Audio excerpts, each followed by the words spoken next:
Good morning, everybody. I'd like to welcome you this morning to the Methven Springfield Drinking Water Hearings and Deliberations.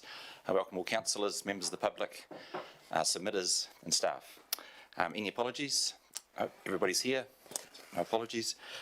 So I'll talk about the process this morning. So first, it's an information gathering part of the meeting where we hear from oral submitters. We have one this morning. One is not coming this morning, so we have one this morning.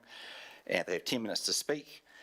And then councillors have the right to ask questions. So it's an information gathering, and then we move through the process after that. So first up, I'd like to invite Mr. Graham Robinson to come forward. This is live streamed to Graham so that the public can all hear. So.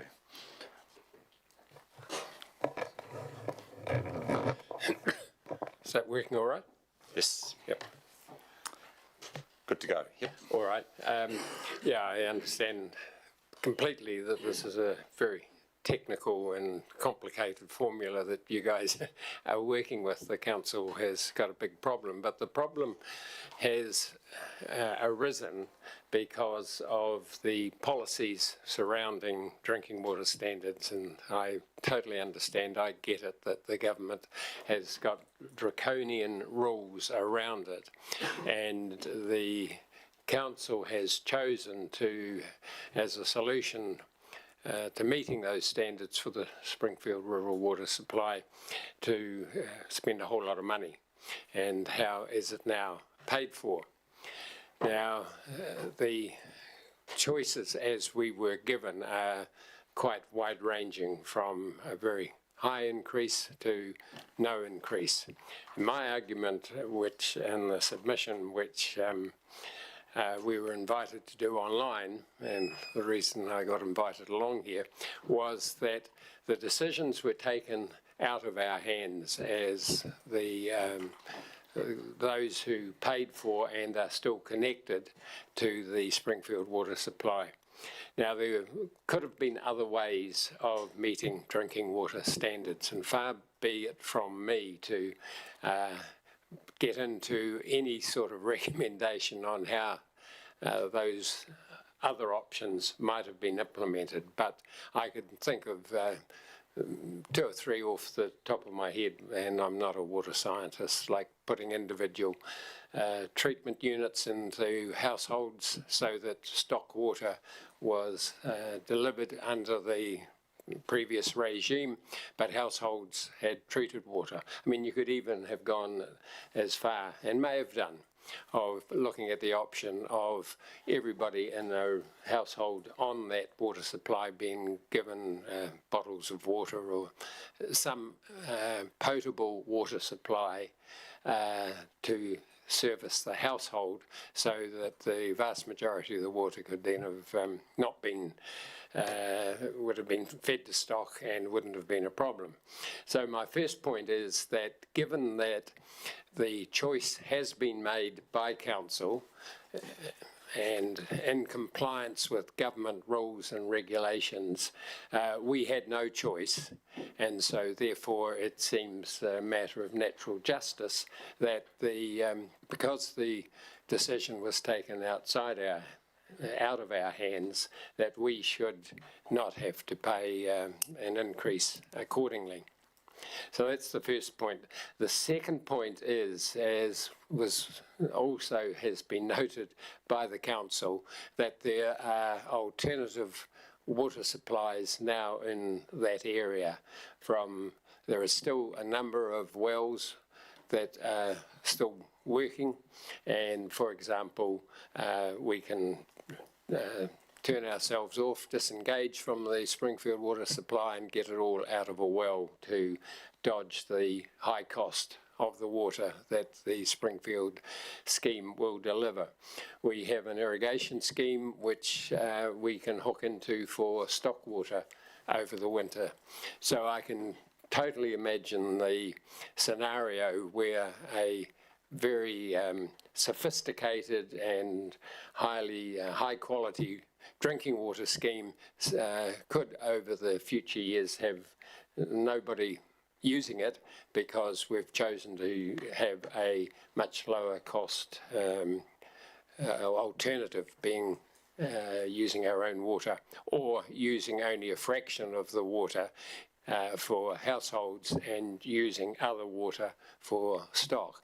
It's not an easy one, and you have my sympathy, but you know, as the poor sort of ratepayer squeezed in the middle, natural justice would suggest that whatever more sophisticated means that's been decided should be a cost on the community, hopefully the government, but of course they're never going to put any money into the business of raising standards in local authorities.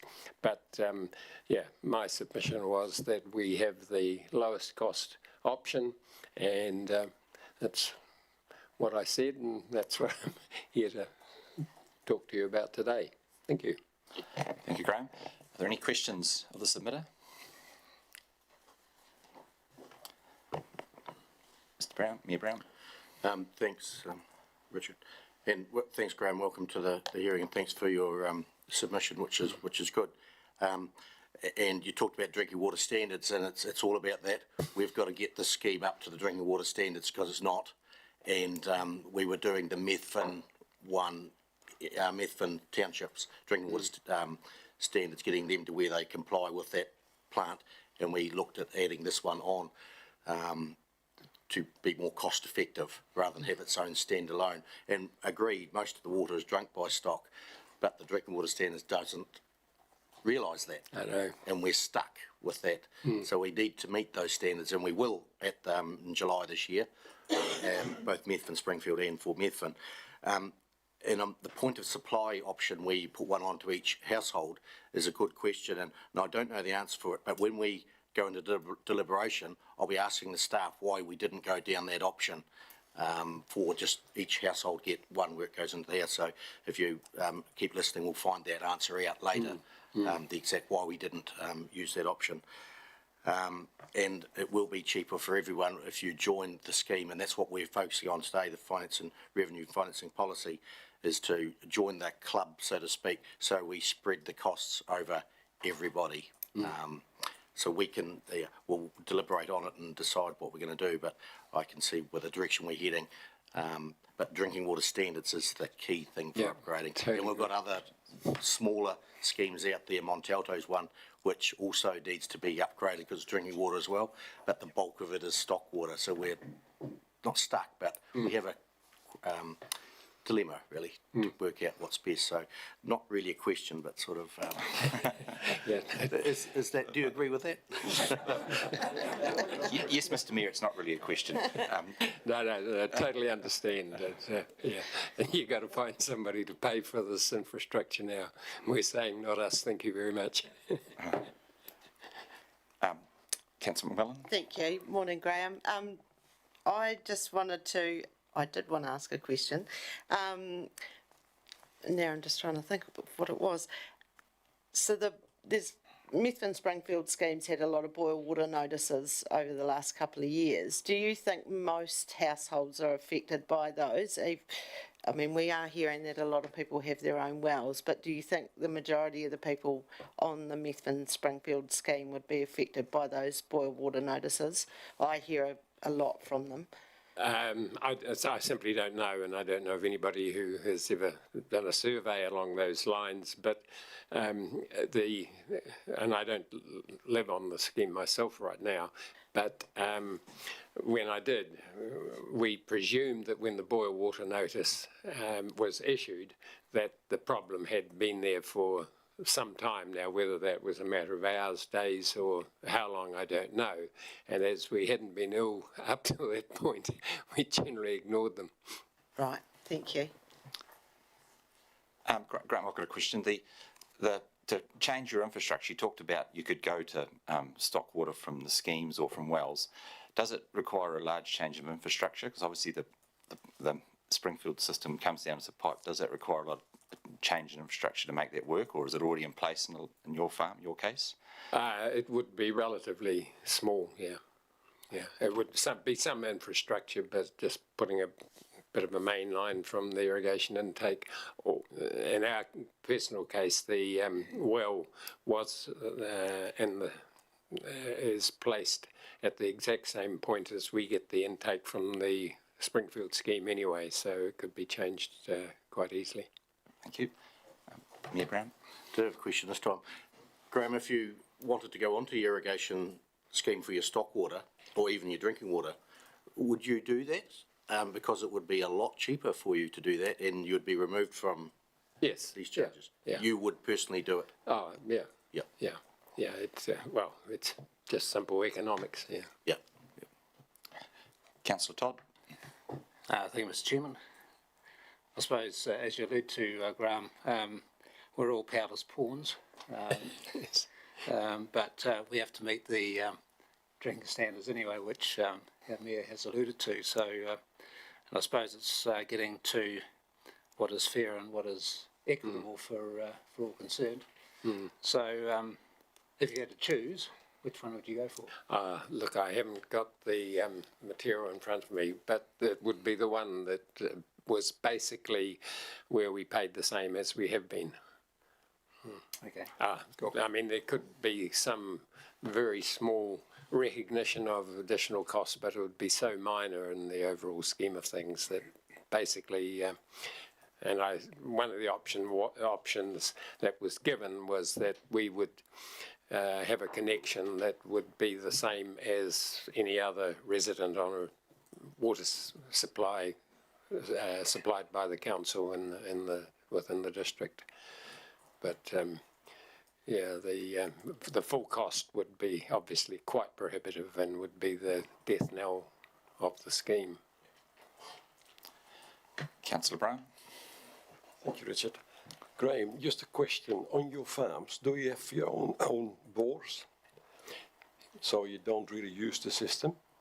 No, we are using the system. As well? As well, yeah. But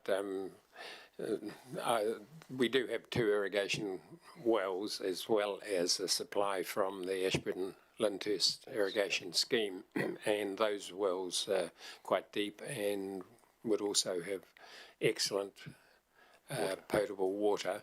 The original well is quite a shallow one that we always used, probably something like about 15 metres, and we had no reason to doubt the quality of that. So, yeah, we've got plenty of options. Yeah, thank you. Any more questions from anybody?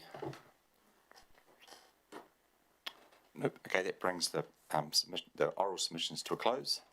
Thank you, Graham, for coming in this morning. Thank you. Good, you're quite welcome to stay and listen to the rest of the deliberation. We now change to considering the written submissions, which is, we'll work through the written submission summary.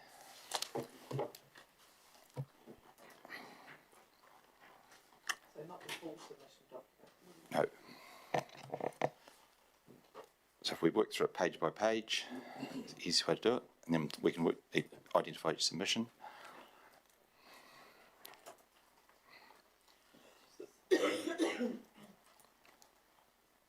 Just give it a few seconds to get organised.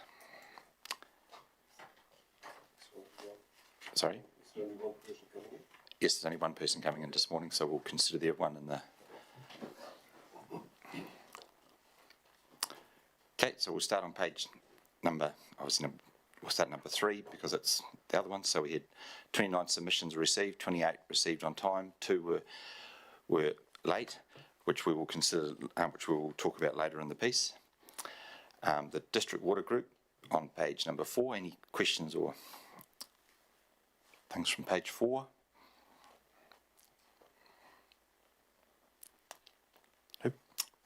Page 5 is the first submission from Pete Donald. He was going to come in, but he couldn't make it this morning. So I'd like to look through his submission. Any questions on that one or statement? Councillor Lovett. Just going back to in his submission here about the Mount Hutt ski field, has there been issues in the past, or is there issues, or what is happening there, with a suggestion there could be contamination? yeah, what is the story there? Is it been water been tested up there in the streams, or have they done any testing, or council? For what it's worth, it's a ECAN function. It's not necessarily our role to chase up an individual discharge consent from any landowner. Okay. Councillor McMillan?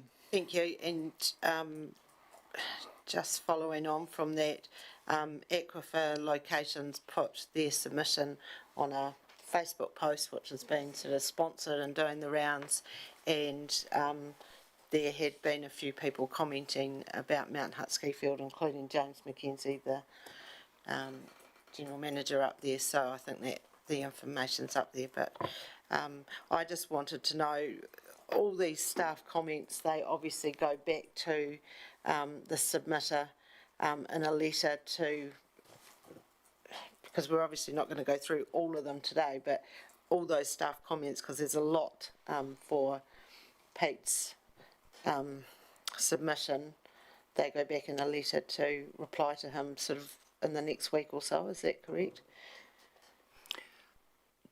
It varies from process to process how many of the individual comments from the summary of feedback go into the final response to submitters.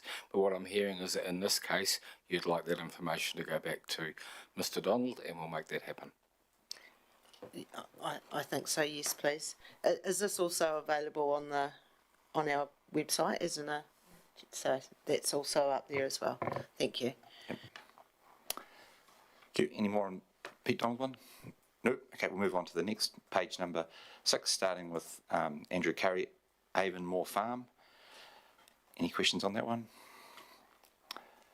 No. Len Dole. It's quite easy, that one. Mandy Hurst. Councillor Cameron. Just a question for the staff. The polluter pays principle, what is intended by that? What does that mean? I think in this context, well, first of all, it's a principle that's actually included in the Local Government Act under Section 1013. And the polluter pays principle, or the exacerbator pays principle, is kind of a shorthand for that. And so the idea is that the extent to which people contribute to funding an activity should reflect the demand they place on it, or the way that their behaviour creates the need for it. So what they're saying is the people that use the water should pay for the water. Is that what you think the submitter is saying? I think in the case of Mr. Dole, he's actually saying something slightly different. That's what he's I'm saying hearing. that the water quality, the requirement to treat water to a high standard is driven to some extent by the impacts of activities on the water quality. I don't really want to get into unpacking Mr. Dole's argument too much. I think concerns about drinking freshwater quality are well understood in the chamber. Thank you. Well, Mandy Hurst's one. Any questions on that one? We've had Graham Robinson's Glenifer Farms one. Henry Watson.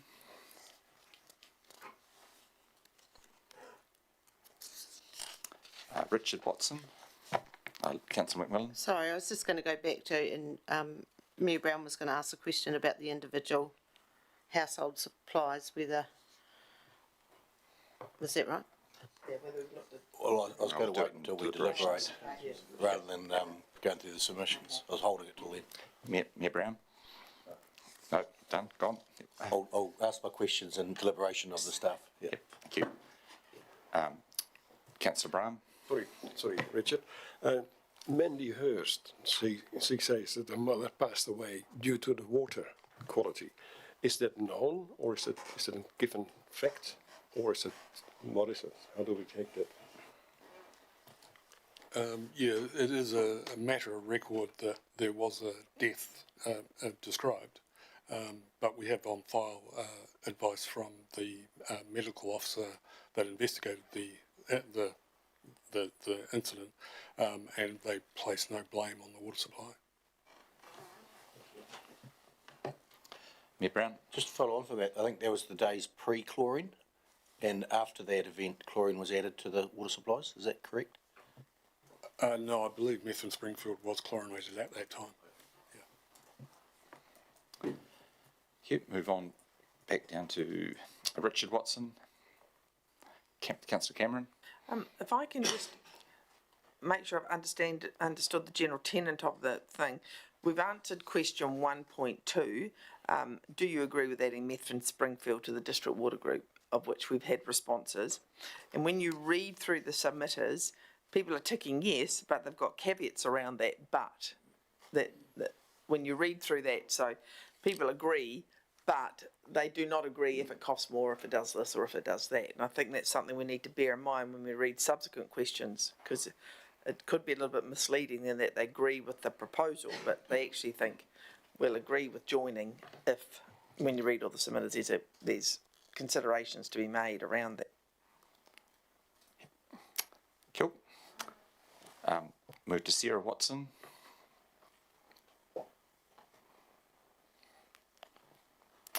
Oh, good. We now move to page number 9, which is 1.3. That's probably what you're talking about, the different options and the responses and the any inference from those graphs that anybody wants to discuss.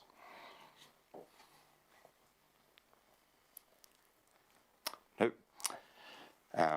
Next page, which is the Councillor Cameron. So the option 4, 12 plus 1, is currently option 2 is our preferred, and that was what happens in the rest of the district water group. Am I correct, Richard? Through the chair. Option 2 is what happens in the rest of the district water group for properties that are zoned rural A and residential D. Okay, thank you. Okay, so we'll now move to, these are on the preferred policy settings, so move through the submitters again. Andrew Curry's the first one.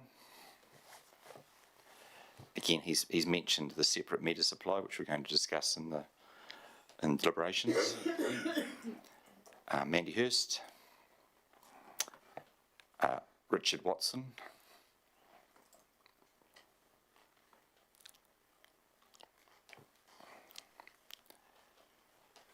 and we move to 1.4, which is current drinking water sources. You see the graph there. It demonstrates what the people have put in.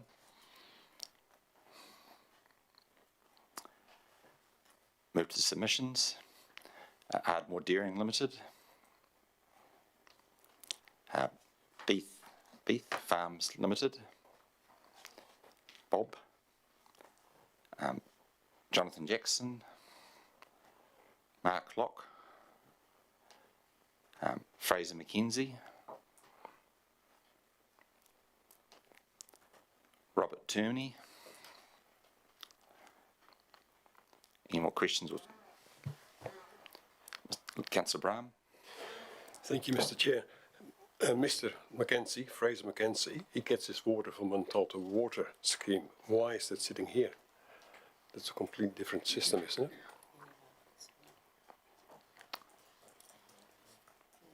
it? First of all, his submission's here because he submitted. Secondly, I think the reason he chose to submit, although we made no reference to Montalto in our consultation material, is that they're very much the next cab off this particular rank. So I imagine Mr. Mackenzie's not the only person who's on the Montalto supply who will be looking at this decision with interest for its potential application in their situation. Thank you for that, Richard. One more question. Yes. Can someone remind me how many people are on this scheme? Springfield. 77. Thank you. Thank you. Okay. So now we're moving into other comments. Andrew carries the first one. Again, he's talked about separate meter supply. Andrew Curry. Len Dole. Andrew Griffiths. He has talked about the Ashburn Linters irrigation supply. Eve Robinson. We've talked about rainfall. I think those questions have been answered reasonably well. Robin Ryan.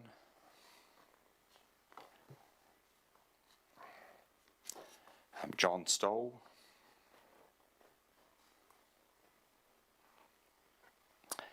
Henry Watson.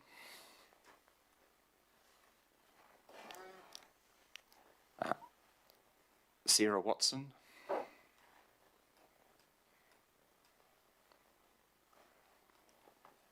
That brings the submitters to a thing. Any more comments anybody wants to make on any of the submissions?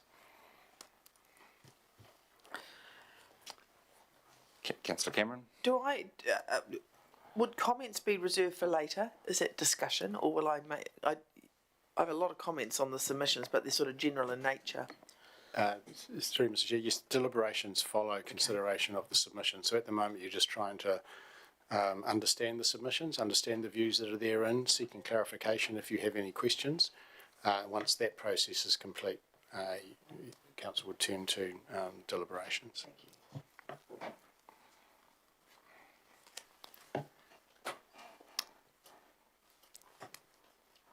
Any more?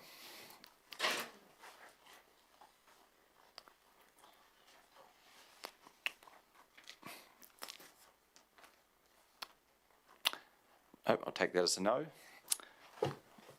Good. We'll now move on to deliberations. We're running a bit ahead of schedule, but that's good.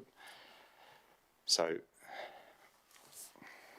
this is the decision-making part of the meeting where we can take late submissions. There is one received by Mr. John Stoll after the deadline. We've actually taken that one already, isn't it?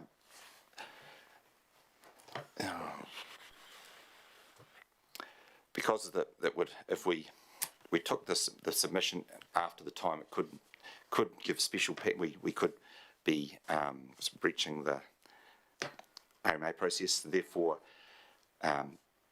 it's suggested that if councillors are willing to take that late submission, we can get a motion put to the floor that we accept that submission, even though it's late. Is there anyone? Yeah, it's in there, so it's not very. Where is it? It's easy to read. It's John Stoll's one. Is it? Matua. No, it's another one, isn't it? I thought I saw it on that. You have the Hamish? Can we get some clarity on where it is in our system? Page 15. And which one? The Full fourth? submissions at page 15 of this one. That's what it says. So I don't know. Was it late or? Councillor Cameron? No, I'm not talking about John Stoll. Would you wait for I'll just sort this bit out first. Yeah. Mr. Stoll's submission's on page 50. Yep. Thank you. Let's bring it up. Can I just ask a question, please? So he has asked, do we get the same amount of water as we get now? Is the pressure going to be the same? Should we get a discount if we only use the water we're allocated? So do we have the officer comments? Or first, we probably need to, if we accept these submissions being late, we need a motion and a seconder to Do we? accept Sorry. that. Apology. Councillor Cameron? No, I'll move. Okay, move. Okay. motion if you want to move it, Liz. Yeah. Put the late submission be accepted. Proposer Councillor Millen, seconder Councillor Cameron. Any discussion? All those in favour say aye. Against? Carried. Now we can go to that submission, which is on page 50 of the submissions. And the comment is, do we get the same amount of water that we get now? The pressure going to be the same? Do we get discounts if we only use the water we allocated? Are there any comments from the staff on that one? Yep. While Mr. Stoll's submission was late, it was received in time for us to process it. So page 16 of the submission book has got officer comment on those matters. Okay, that's good.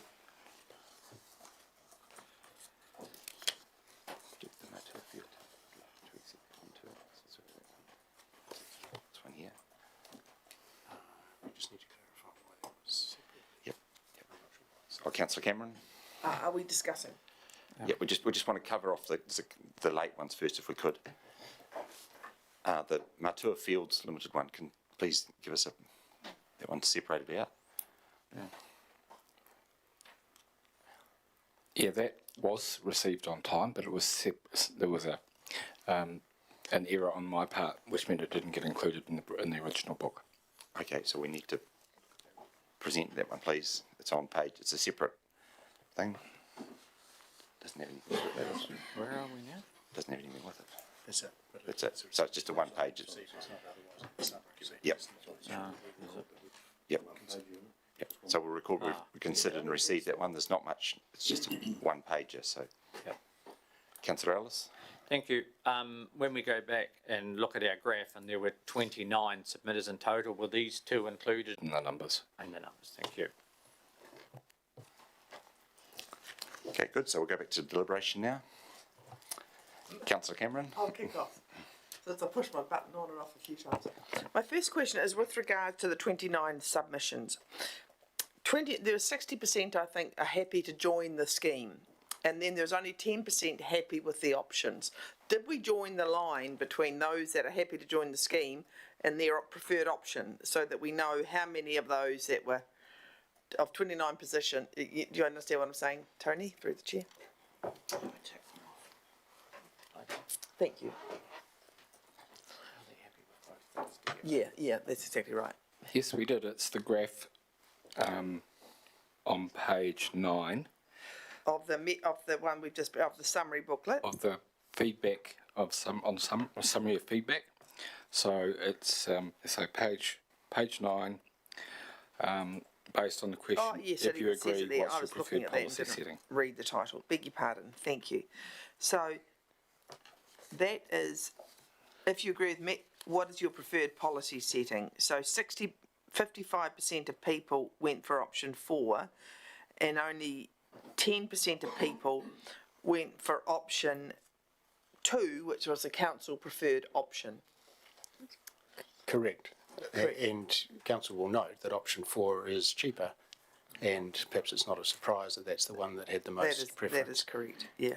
And you need to keep in mind the process that you're following here, which is to ask the group, i.e. all other ratepayers who have a council or are connected to a council supply, to contribute That's right. to this scheme.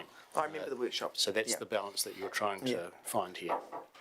And my other question is, if the council go ahead with this proposal, I mean, it's already in place, I presume, can people opt out?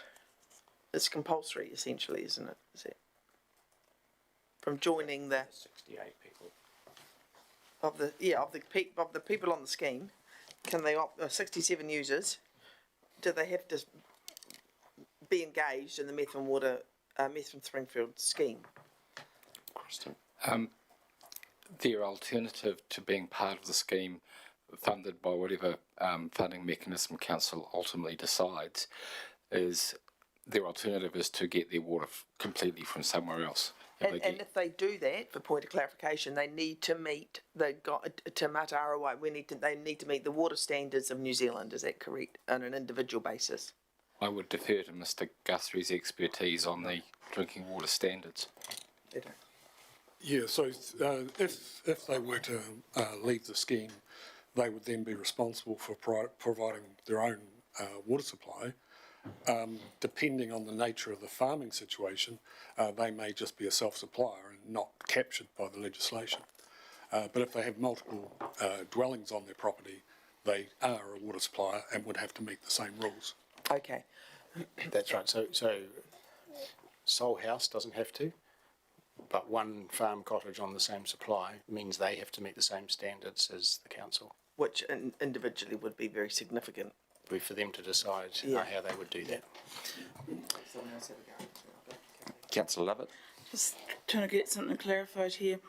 The service or properties that are unconnected, they will not be charged a half charge where the rest of the district's water group, if they're not using a system, they collect a half charge if it goes past their gates. Are we proposing this scheme's not? That is the proposal. In fact, with all of options 2, 3 and 4, we are not proposing to have a half charge on serviceable properties because in this environment, if they're not connected to the scheme, it's because they're already obtaining their water from somewhere else. Okay. It's not equivalent to a vacant section on a residential street. Okay. Mayor Brown? Thanks. Yeah, it was one of my questions was the half charge or not, and it's not. And if people did come off the supply, then that would give more capacity for the Methven Township as it grew. So it wouldn't be a bad thing if people did come off. That'd be correct, I presume. We talked about the effects of people leaving the scheme, particularly high users. Yeah. And in the context of Methven Springfield coming into the district water group, they're becoming part of a pool of around 11,800 properties. So the transfer of financial of cost from that one party leaving to the other 11,800 is quite small. And it certainly creates more capacity in the infrastructure to service growth in Methven Township and potentially in Methven Springfield. Yep. A question on Pete Donald. He talks about he offered council a well free of charge to be drilled, and Methven could use that water. It never progressed. Would the staff like to tell us why it didn't progress? Yes. Sorry, it's the landowner who, so we identified a site in conjunction with Aquifer Locations. Unfortunately, the landowner considered his options. He actually went through quite a bit of due diligence and ultimately decided that he didn't want to participate in the proposal. I can't speak for the landowner, but I can speculate that it was likely to be caused by the implications around having a community water supply bore on your property because of the source risk management areas that get created around them. Which could restrict that farmer's ability to do what he's doing now. Yeah, so he absolutely. Yeah, and Mr. Donald didn't offer up any other sites? There was a couple of other sites, but they weren't. They were too far. One of them was too far away from our reticulation, and the other one was near a contaminated pit, so was excluded anyway. Yep. So we have had good dialogue with him, and Absolutely. Yep. Thanks for that. And the question of point of supply option, which one of the submitters talked about, did we or did you look at those options instead of upgrading the whole scheme, just do the households that required it? Yeah, it's fair to say we've exhausted our efforts trying to find solutions for this and other supplies. Point of entry was looked at.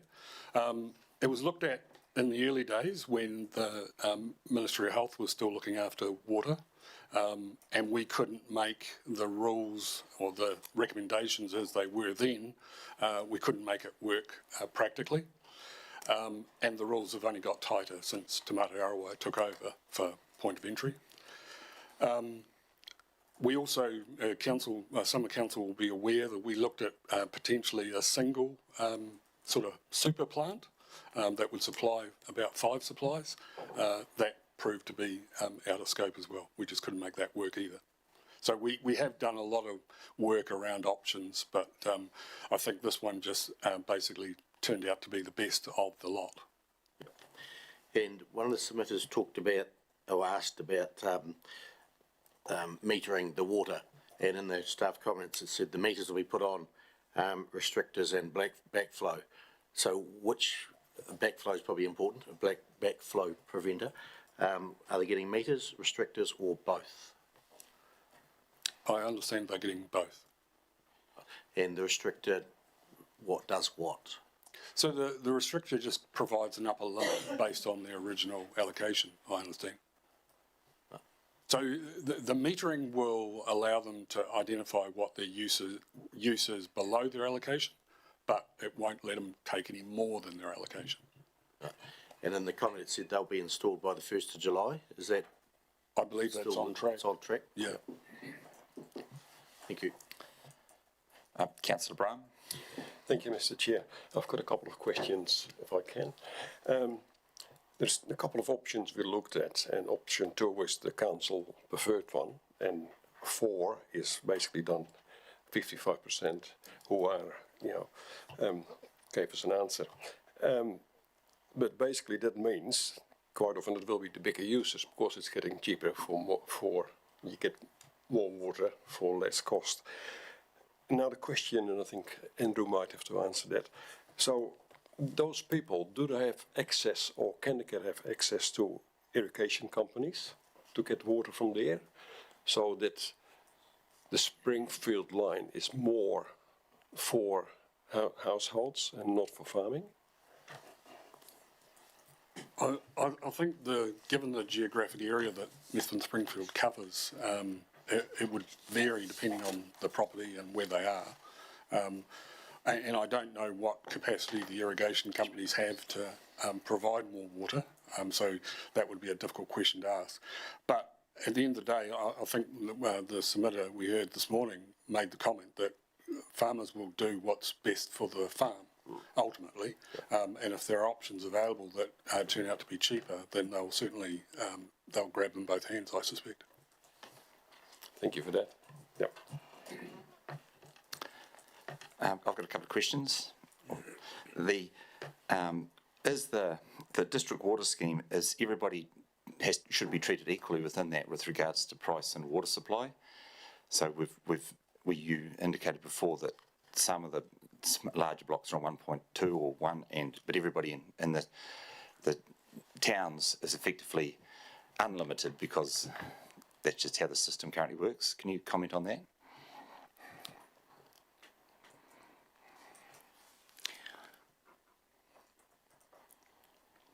That's correct.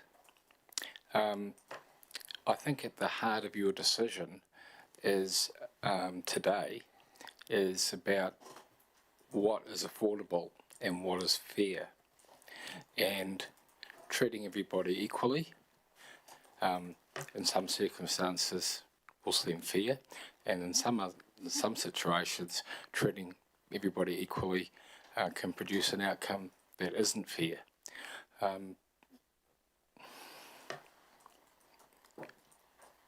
Happy to answer any other questions, but this is one of those areas where we're starting to get it into what's a person's almost personal view on what's a fair outcome. And as a policy advisor, I want to steer clear of introducing my personal views as much as I can. Councillor Todd. Thank you, Mr. Chairman. The Montalta water scheme was alluded to by in the submissions. Should they be included in the Methven Springfield water scheme, or is that a separate project? It's a separate scheme, Councillor Todd. Yeah, it is a separate scheme. I think the submitter just observed the fact that we are also looking at a water upgrade for Montalto, so they could be up for similar scale cost increases in the future. So what is the average cost of on-farm water now compared to what's proposed? Like, what sort of increases are they expecting? Okay.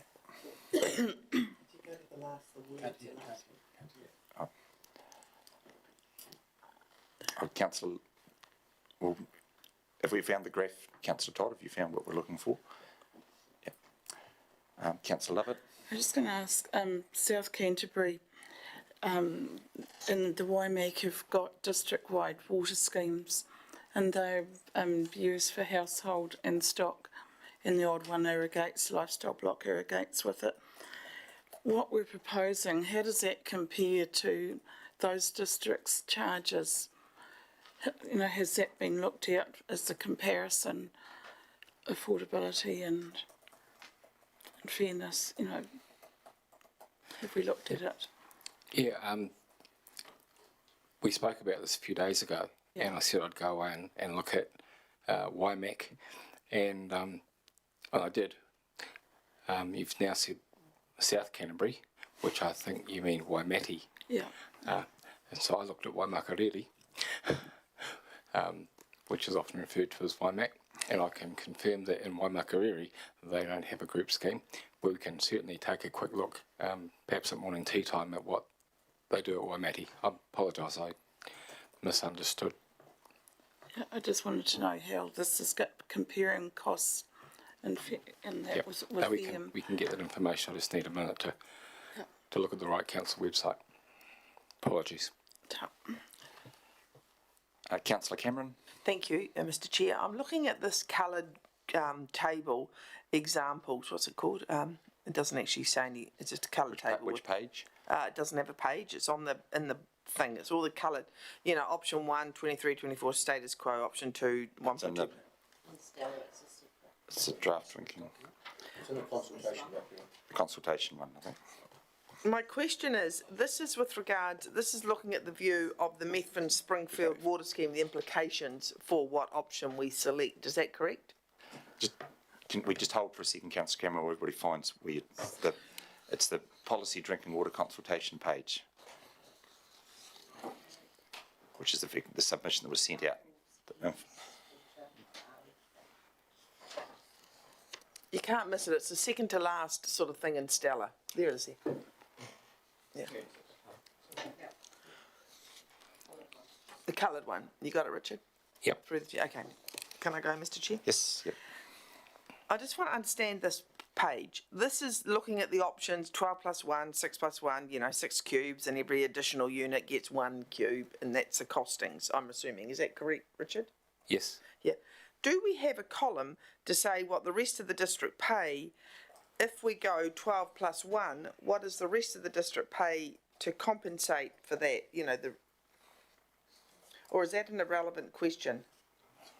Yeah, and I don't really understand if that's an important question or not. What's the implications if we let all the people on that scheme take as much water as they want? What's the implications on the rest of the district in terms of costs? The people that live in Ashburton on Havelock Street or something. So there's two questions there, and I'll answer the second question first. No, it is not an irrelevant question. It is an entirely relevant question. Do we have that information? Yes, we've got an estimate, which is part of the deliberations presentation slides. Okay, but it's not on this particular colourful graph. Not on that particular colourful graph. Would be quite good to have a little table down there to... Yeah. The purpose of this coloured table was to enable individual ratepayers in Methven Springfield to look at the likely impact for them. Righto, thank you. Mayor Brown? Thanks, Mr Chairman. Just thinking about the Monte Alto and water, and it's mainly a stock water system, and through the Three Waters saga, there was a working group set up for rural water schemes, and Hamish may have the answer. I can't recall what the outcome of that group was, that rural water schemes are going to be treated differently for, under Three Waters compared to town water schemes. Where was the outcome on that? Thank you, through Mr Chair. My recollection, and Andy or Neil might like to correct me if I'm not 100% right, but my recollection is that the consumers or the owners of the connections to those schemes get a choice. So they could choose to opt out of the reform and own the scheme themselves. So it comes right out of council. The threshold for that is pretty high, and there's a lot of agreement and support, and there's still standards to be met. So you can't just opt out of the standards. And my understanding or my belief, I think, in considering the rules around opting out and their ongoing obligations would be perhaps few would choose to do that, because all the responsibilities then go back to the members of that supply, and they still have obligations. But rather than get caught up in the rather large water supply entities and feeling that they would never get what they needed from such a large bureaucracy, they may make the decision to row their own boat, but they still have costs and obligations. Still be captured under drinking water standards. Yes, the drinking water standards apply to those schemes as much as they apply to public supply, but there was that feeling for some of those people that they were going to be so far removed from the considerations of large entities that are going to be, focused on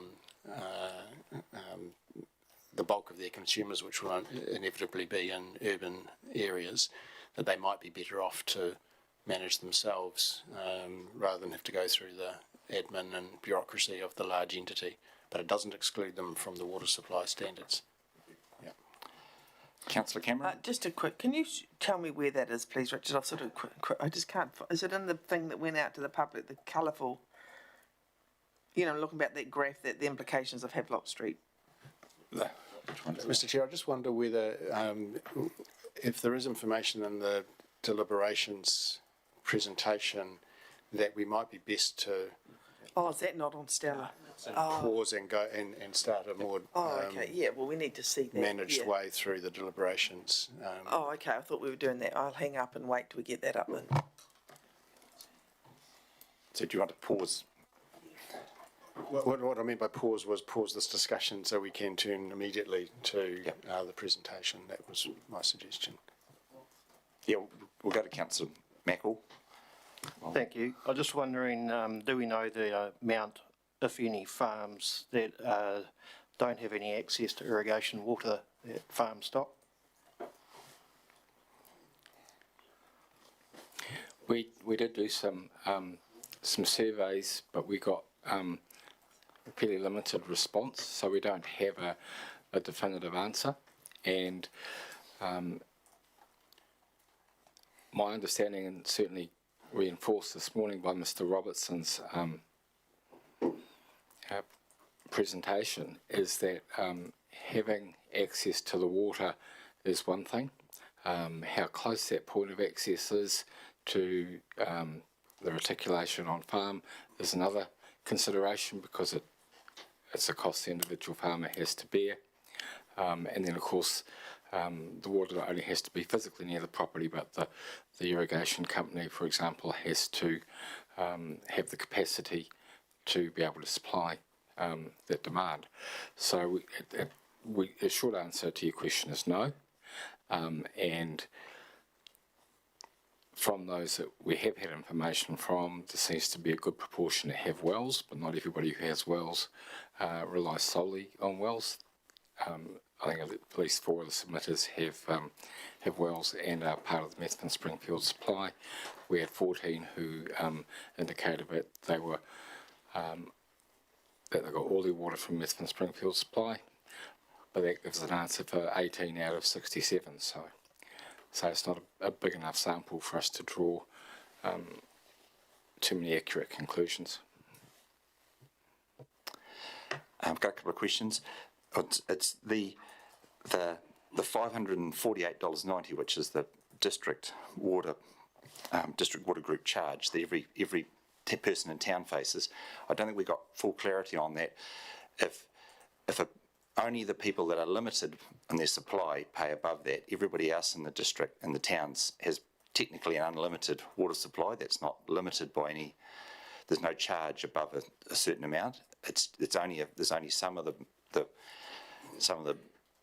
people in the town, or some of the small blocks that actually get charged above it.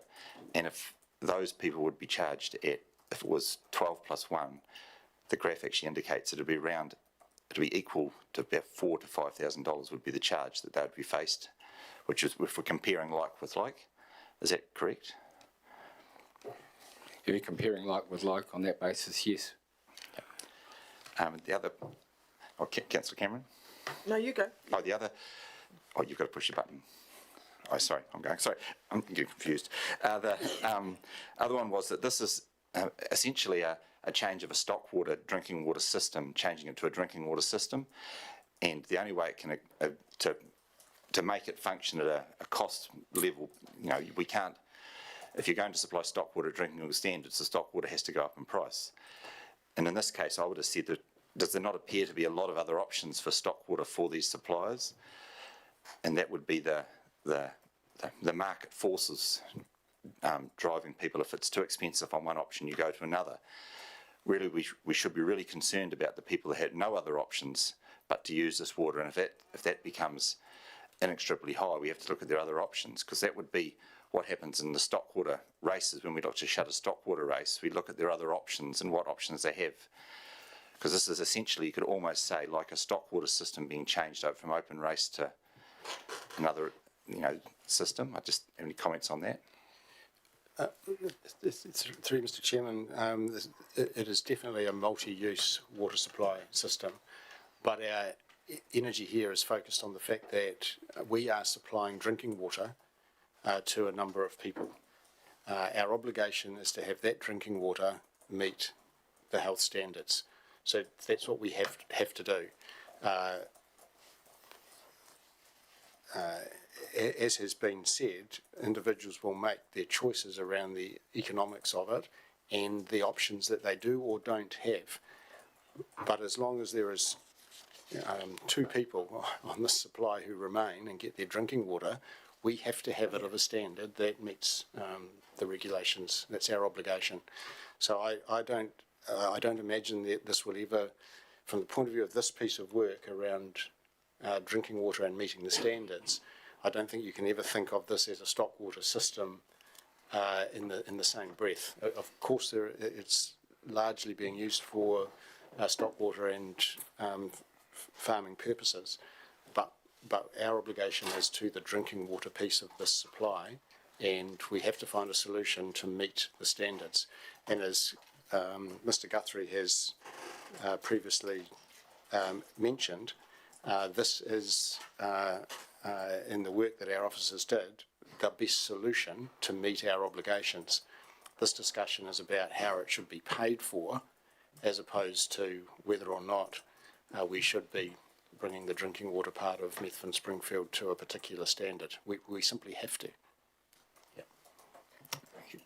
Councillor Cameron? Yeah, I totally understand that, Hamish. It's got to be, there's a minimum standard for drinking water, and that's just how it is. But I would be I cannot view it as 60% of the people wanted to join the district-wide drinking scheme. That's replied on the submission. Of those, they had various permutations of how much water was required. But I cannot look at that in isolation without seeing the implications on the rest of the district-wide drinking scheme, which has not changed in 15, 20 minutes. So I think to look at that, Absolutely because right. it's, we're not getting anywhere. That's hence my suggestion that we should be moving to the presentation slides. And it should actually be, if you don't mind, in the book, so that we could have formed a bit of a thinking while we're reading the submissions about the implications for the other 67 on this scheme. There's 11,000 users. The other 10,933 units. It would have been good to see that whilst thinking. Yes, apologies for that, but we have got it now. So perhaps it is. So could we perhaps adjourn for a cup of tea now, just so that we can then get that ready to go and go to deliberation? So we'll stop for 15 minutes.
But go through there's a presentation for deliberation that we can go through, which will help us come to the conclusion. So I'll cross to Richard to. So during this presentation, we're going to look to do a brief recap on how we got here, talk about the community feedback we've had, present some other information that's been requested by councillors, and present some analysis to support your decision making on the final preferred option. And why are we making these decisions? Because we need to decide how Methven, Springfield and District Water Group water rates are going to be set in 2023-24 and into the future. So by way of background, Council's upgrading the Methven water treatment plant. This addresses some long-standing community concerns about the quality of drinking water and ensures we comply with New Zealand drinking water standards and the quality assurance rules. The budget for this work is $7.1 million. The current funding arrangement is that Methven Township is already part of the District Water Group, but Methven Springfield has always stood alone. There are around 11,700 households and businesses in the District Water Group. This spreads increased costs of complying with higher drinking water standards. It means that major upgrades are more affordable for our smallest communities. Without some cost sharing, the future for Methven Springfield is considered unaffordable. During discussions on the budget, Council agreed to increase the cost of extraordinary supply earlier this year from 96 cents to $1 per litre. It's important because it's had an impact on the options available and on the overall cost. At a workshop in February, Council expressed preference for introducing Methven Springfield into the District Water Group. Also asked for more information on the availability of alternative supply for Methven Springfield consumers, and as discussed, we don't have probably the level of assurance around that information that you would have hoped for. Council also gave us a direction that meters should be installed on the Methven Springfield supply so that people who are using less than their allocation would not be overcharged if they were coming into the District Water Group in terms of being charged for water that they didn't use. Can you, the first thing, is that per cubic metre, isn't it? It's not per litre. 96 cents. Ah, sorry, yes, per cubic metre. It's per 1,000 litres, not per litre.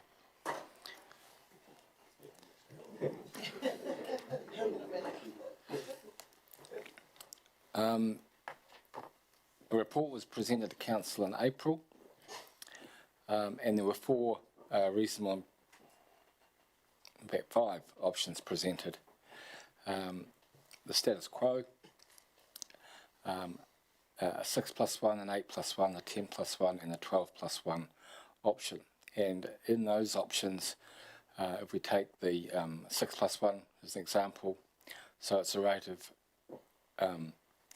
$514 for the first SUIP for up to 6,000 litres per day for the year, plus $514 for all subsequent SUIPs for 1,000 litres per day per year, and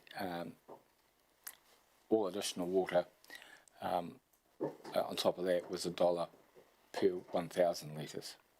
So that's how the X+1 formula works, and the status quo would have been continuing with the existing funding arrangements. At the council meeting in April, Council opted to consult on a different option, option 1.2+1, and alongside that we had the 6+1 and the 12+1 and the status quo for community feedback. We worked through this group, so this was asking all submitters, did you agree that Methven Springfield should be in the District Water Group? 69% agreed, 10% preferred something else, 17% preferred the status quo, and there were one submitter who didn't answer that question.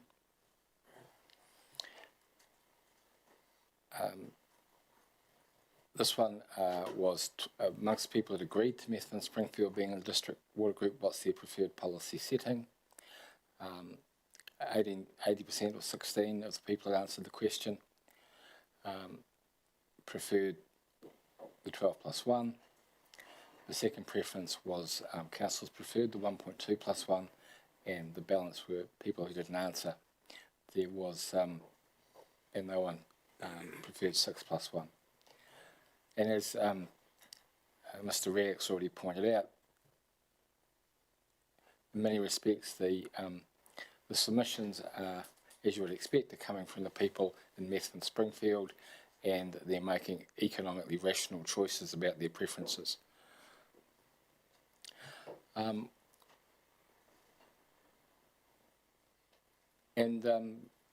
We also asked that we could analyse the information another way and looked at just the people who get some or all of their water from Methven Springfield, and they were similarly economically rational in their answer. And again, if you look at all of the submitters, which involves more people from outside Methven Springfield, including one from Montalto, the option 4 then is still preferred by about 50% of submitters. There's a number of people who had no answer, and the rest were split across don't know and the council's preferred option and the status quo. So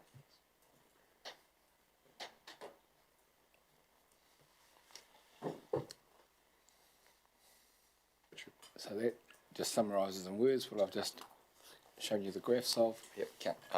Richard, I'll just cross to Councillor Brown. Richard, could you go back a graph? Why don't they add up to 100%? Councillor Brown, can you just pull the mic across a bit more? Why don't those, that graph add up to 100%?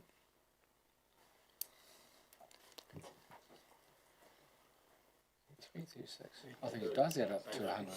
50? Oh, no, sorry, gotcha. There's, number and percentage afterwards, right? Yeah. I thought it was a point, but it's a comma, yeah. The percentages are, it's a Microsoft Excel graph, and sometimes you'll get, Microsoft does a rounding to add up to 100%, and sometimes you'll get, there's an example in the afternoon where it produces it takes the same raw number and gives one a slightly higher percentage than the other, so it adds up to 100%. But that one is fine. Okay. One of the pieces of extra information requested was water meter data from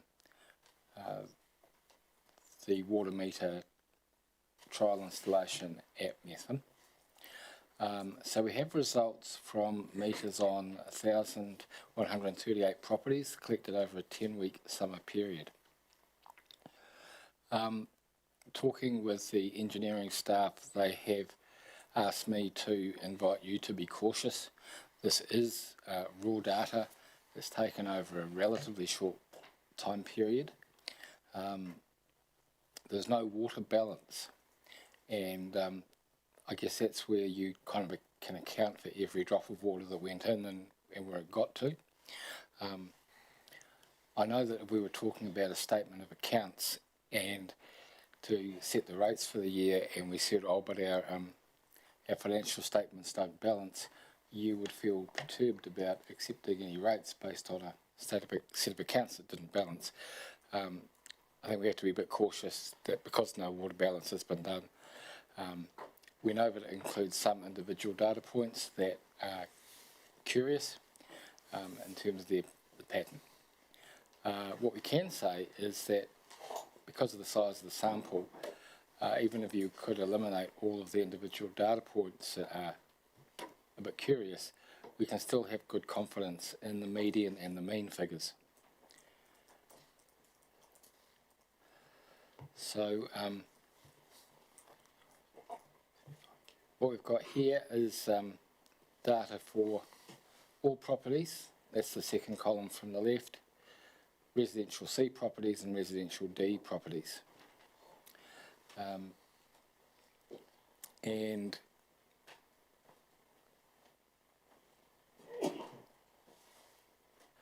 what you also see here is that for each of those three groups of properties, the mean is higher than the median. And when that happens, it means that you've got a smaller group of high values that are lifting the average up. And so in this case, the median is typically the better indicator of what most people are doing.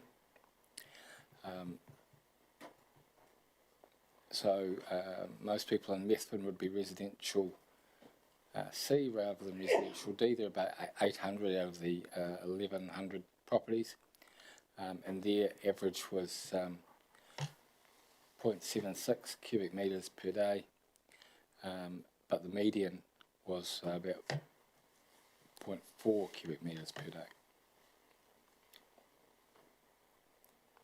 Got some pictures. So this is all properties, and so you can see to the left how the graph goes up. That's the average consumption per cubic metres per day. So you've got a small number of high users.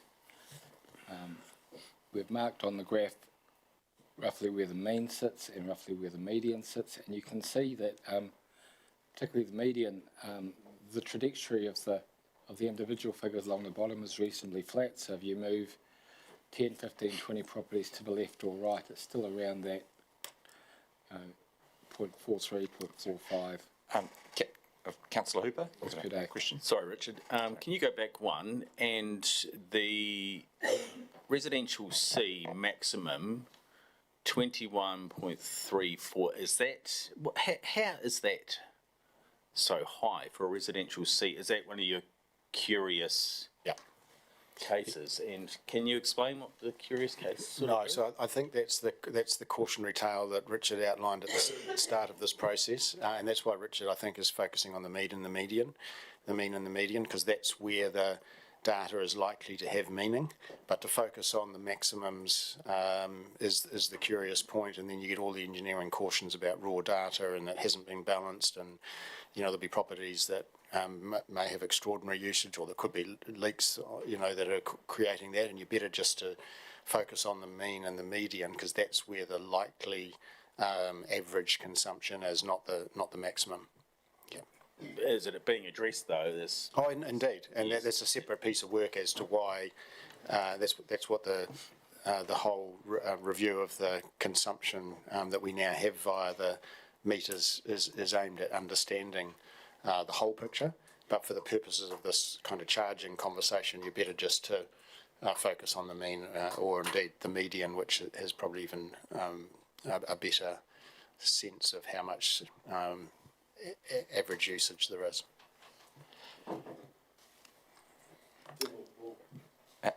Mayor Brown?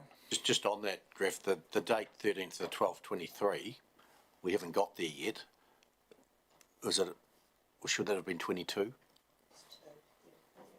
So it was a 2-week trial, 2-week window snapshot.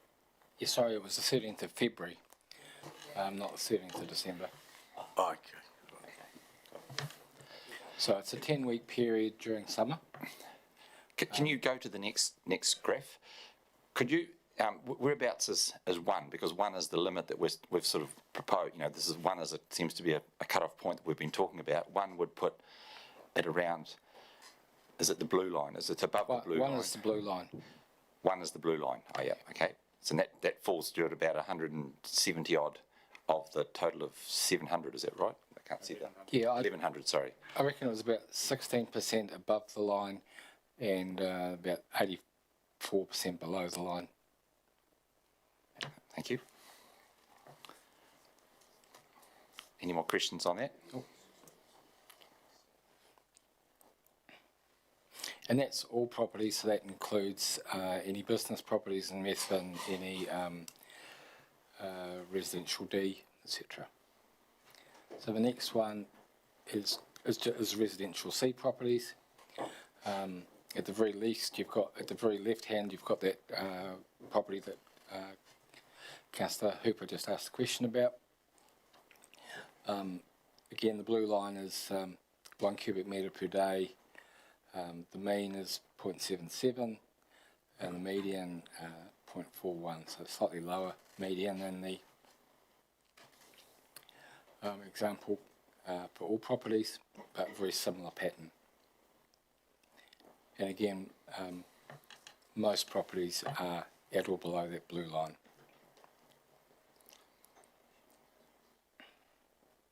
Can I ask the question, and from a Methven town point of view, it is a ski resort, are houses, empty or full during the summer? Is it just to give us an idea of, anybody got any ideas of? I think you'll be really careful about how much emphasis you're putting on this data. The caution is that it's raw, small time period. It's really just to give you a bit of an idea. It's not intended to be a central part of the deliberation as to how we charge Methven Springfield. It's just to give a little bit of a snapshot view. And there is a separate piece of work where we need to do the full analysis, and that's a different conversation to really drill into it. But too much emphasis on this, I think, would be leading councillors into a place that's not hugely relevant. It's just to give you an idea. It's just a snapshot.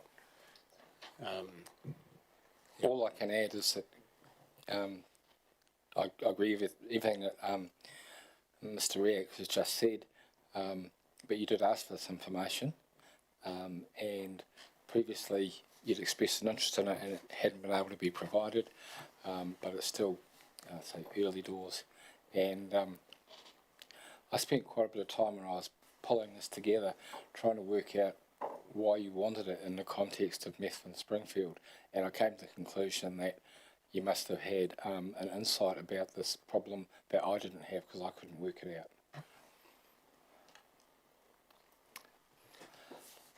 The other piece of extra information, there were some questions about the capital expenditure and loan servicing and how much of that was built into the numbers. This proved to be a really interesting question because of where it took us.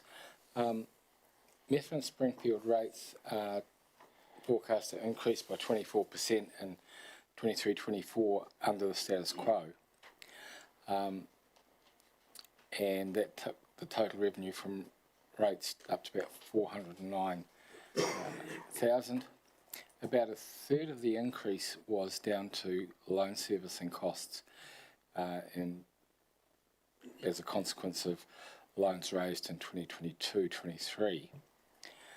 But when you step forward another year into 2024-25, the additional loan servicing costs are an additional 322,000. So that, without any other operating cost increases like cost of contractors, cost of electricity, would take the total revenue from rates for Methven Springfield to $731,000, which is around an 80% rates increase under the status quo. In Methven Springfield, we have a cost per connected unit under the status quo that sits around $3,165 this year. In 2024-25, that would be $7,000, and the cost per unit per day, which is currently about $290, would go to $590. If you take just a straight average of that 322,000 extra rates across 11,800 water ratepayers in the district water group, that adds up to an increase per SUIP of about $27. That's without taking any volumetric revenue into account. That's just dividing the total extra across the total number of ratepayers. So through you, Mr. Chair, Richard, is it true to say that answers the question from Councillor Cameron earlier in the consideration that every ratepayer is being asked to pay an extra $27.28 for the upgrade of that supply? Is that I think it answers part of what Cameron was asking. Okay.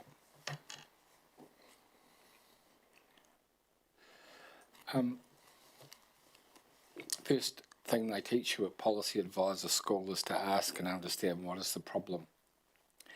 So we started here with an affordability problem.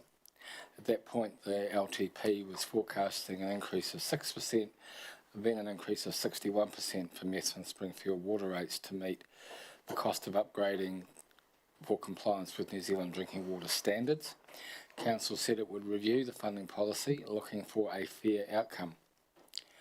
And since that time, for various reasons, the 6 then 61% has become 24, then 80%. So the affordability problem that we identified still exists, and the need for a fair outcome still exists. When we talked about what a good solution looks like, we had some criteria. 3 of them have greyed out because essentially all of the options are lawful, all of the options can be implemented in time, all of the options can be reasonably cost efficient to deliver. The trade-offs come about being affordable to ratepayers and which ratepayers, being fair to ratepayers and which ratepayers, and being acceptable to community and decision makers. And there are multiple different communities involved here as well. Fortunately, there's only one set of decision makers, so that variable is reasonably controlled. It's the other ones that are hard to pin down. What does a good solution look like? Many of you will, I'm sure, have seen this image before. It's about the concept of equality and equity and what is fair. I don't want to comment on the fairness of people standing outside the stadium watching for free while people inside have paid. I imagine I did my university years in Otago, and it was famous for the Scotsman's grandstand that overlooked Carisbrook. Not believe I watched from there. But if you treat everybody equally, you don't always get an equal outcome. The other thing I'll say on this analogy is that there were some people who were concerned about the cost of the water treatment. That's not an argument about equality or equity, it's really an argument about the height of the fence. In this, if you take this image, and unfortunately we don't have much control because the fence spec is pretty high.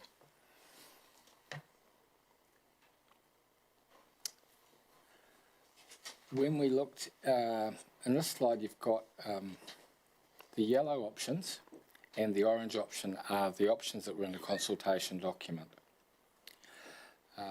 And the blue options, 2 of them are ones that were in the report, and another one is one I've added in because it falls midway between Council's preferred option and the 6+1, just to give you a range to look at.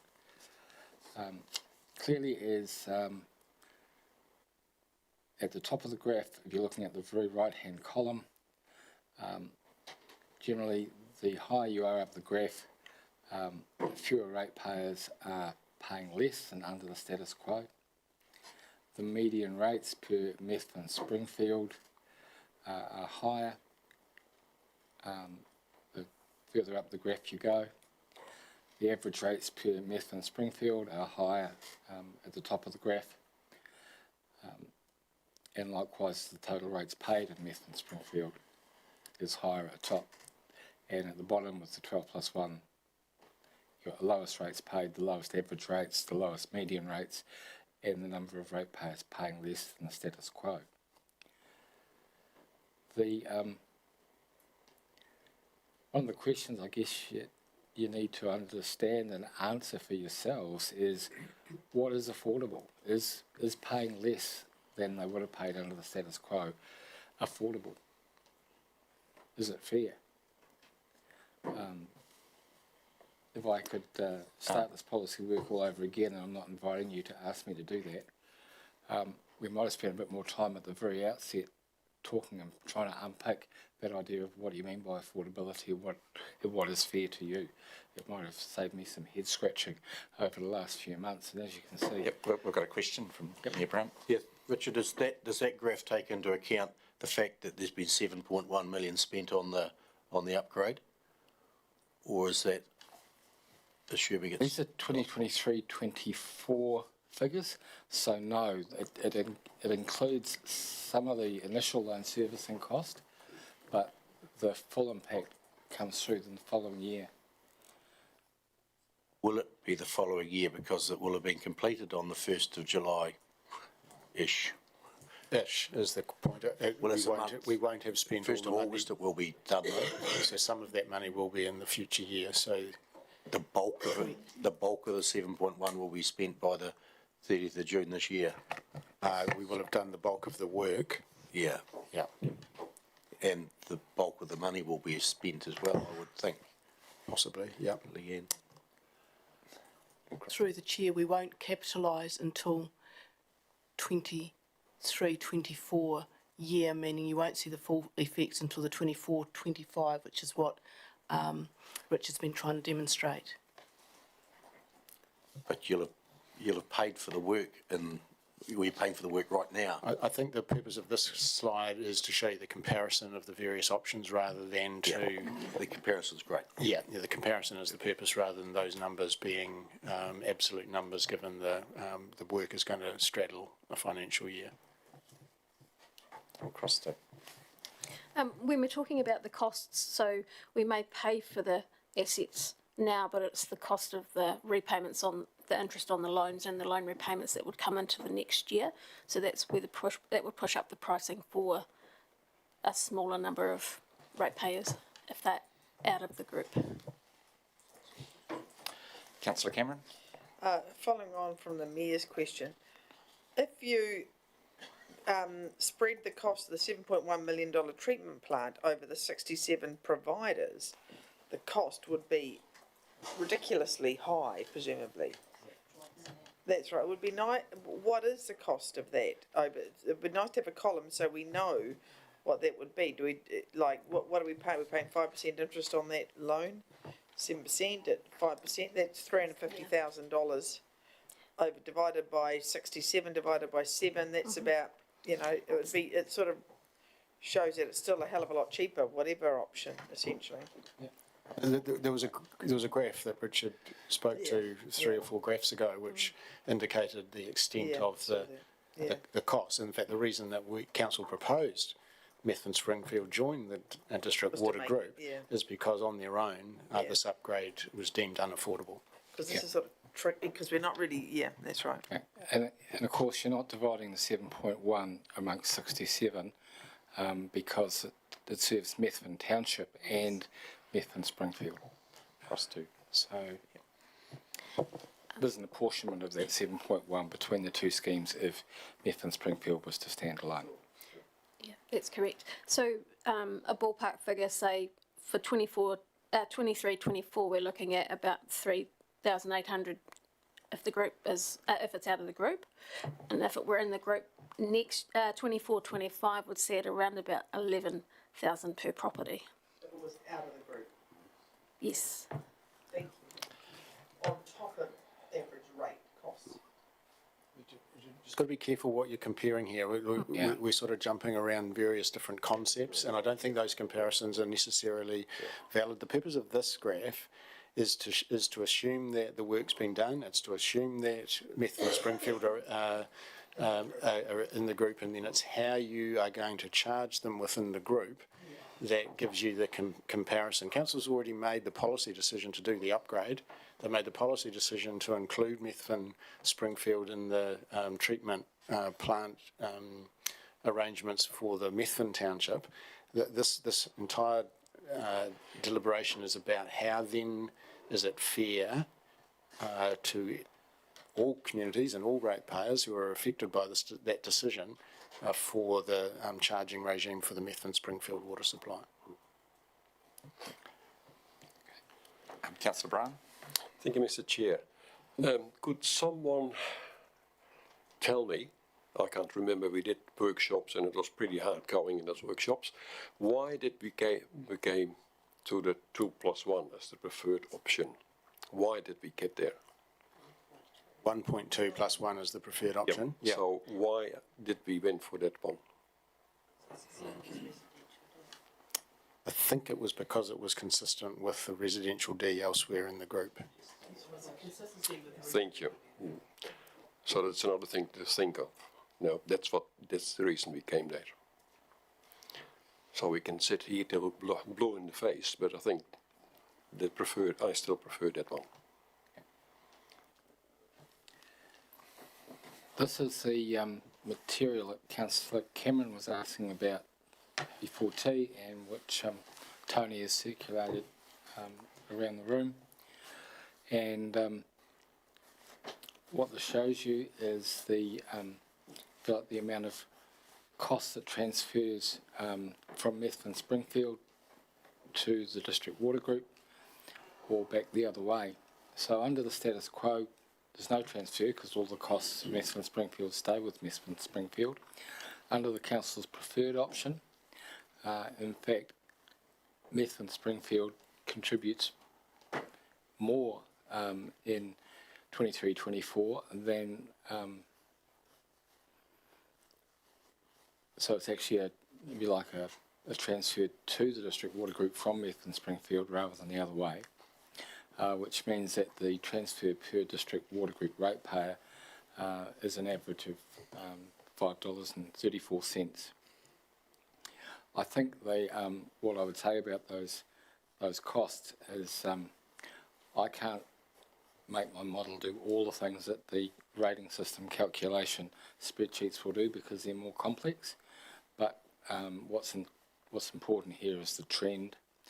The fact that it goes to the last cent shouldn't give you a false sense of security about the accuracy of my model, but I think it's reasonably close. Under 6+1, there's a $2.58 transfer from each district water group ratepayer to Methven Springfield ratepayers. Under 12+1, that's a $10.98 average transfer to Methven Springfield ratepayers. Councillor Cameron? So this is 23-24. What is the ongoing? Is that sort of the same type of deal, Leanne? Is it the... I have got some more information coming on that. When we started this process, we were making a decision that was going to apply in 23-24, and on the 1st of July 23-24, the Three Waters was going to be transformed from a pumpkin into a golden carriage, or the other way around, and it was no longer our concern. And in fact, we were, I believe, advised by DIA we shouldn't be making decisions on things beyond that. But that's changed with the reset, and so I have got some information around 24-25. It's coming up soon. So, coming around to some conclusions, status quo wasn't a preferred option. In 23-24, they pay 24% more. It's a better outcome for 69% of Methven Springfield than option 2. It's a worse outcome for Methven Springfield ratepayers than option 3 or option 4, where more of them are better off. We know that the full cost of loan servicing come into effect in 24-25. We then got an increase of around 80%. And if it's not fair in 23-24, the status quo by 24-25, it's looking pretty clearly unsustainable, and it's not meeting council's affordability objectives. 1.2, so the pros. There are still 21% of Methven Springfield ratepayers who will pay less than they would have under the status quo. It does make the rates for the balance of district water group ratepayers slightly more affordable. 79% of Methven Springfield ratepayers pay more, but they are receiving an upgraded service. It brings more of the Methven Springfield water usage into a volumetric charging regime, which would encourage more prudent use. And it treats all district water group ratepayers more equally than options 3 or 4, and that's the point about comparing them with our Rural A, Residential D consumers in Athbert and Methven. The cons is you've still got 79% of Methven Springfield ratepayers paying more, but under the status quo. The average rate per ratepayer is around $941 higher than under the status quo, So in 23-24 at least, Methven Springfield becomes less affordable. And the total rates take goes up to the point where there is a subsidy towards the rest of the district water group. So it's pros and cons of option 2. Option 3,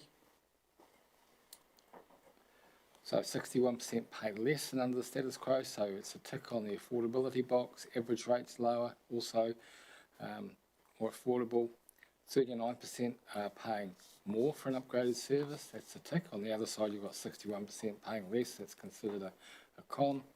Officers considered this option reasonably consistent with council's objectives. And yeah, the rest of the cons column is kind of the opposite of the pros, and it does less to encourage prudent water use than the previous option. And option 4, 12+1 pros and cons. The affordability story keeps improving. The fairness story keeps getting worse. So in this case, a Methven Springfield consumer gets 10 times more water for their first SUIP than a residential D consumer in the district water group. So it's less fair than 1.2+1 or 6+1. It does less to encourage prudent water use. Richard, could you jump back to the blue, the yellow graph, the one back 3 back, just that one there? The two caveats on that is, as we heard from some of the submitters today, was that if the price gets too high, they've got other alternatives for the high users, and that would severely impact the income that the council would receive from that scheme, wouldn't it? It would. So that if I look at the 1.1 plus 1 preferred, 422,000. If some of the ratepayers who are very high users find alternative sources, that would reduce that income quite significantly, which would push the transfer per DWG ratepayer down into a negative position. So effectively going from minus $5.34 for everybody in the district to perhaps a potentially, higher cost, which leads me to the conclusion that we've spent the money of we're going to spend the money full stop. It's been spent, and we're just arguing about if some ratepayers have to pay different to other ratepayers. Is that fair? Absolutely. Yeah. Councillor McMillan.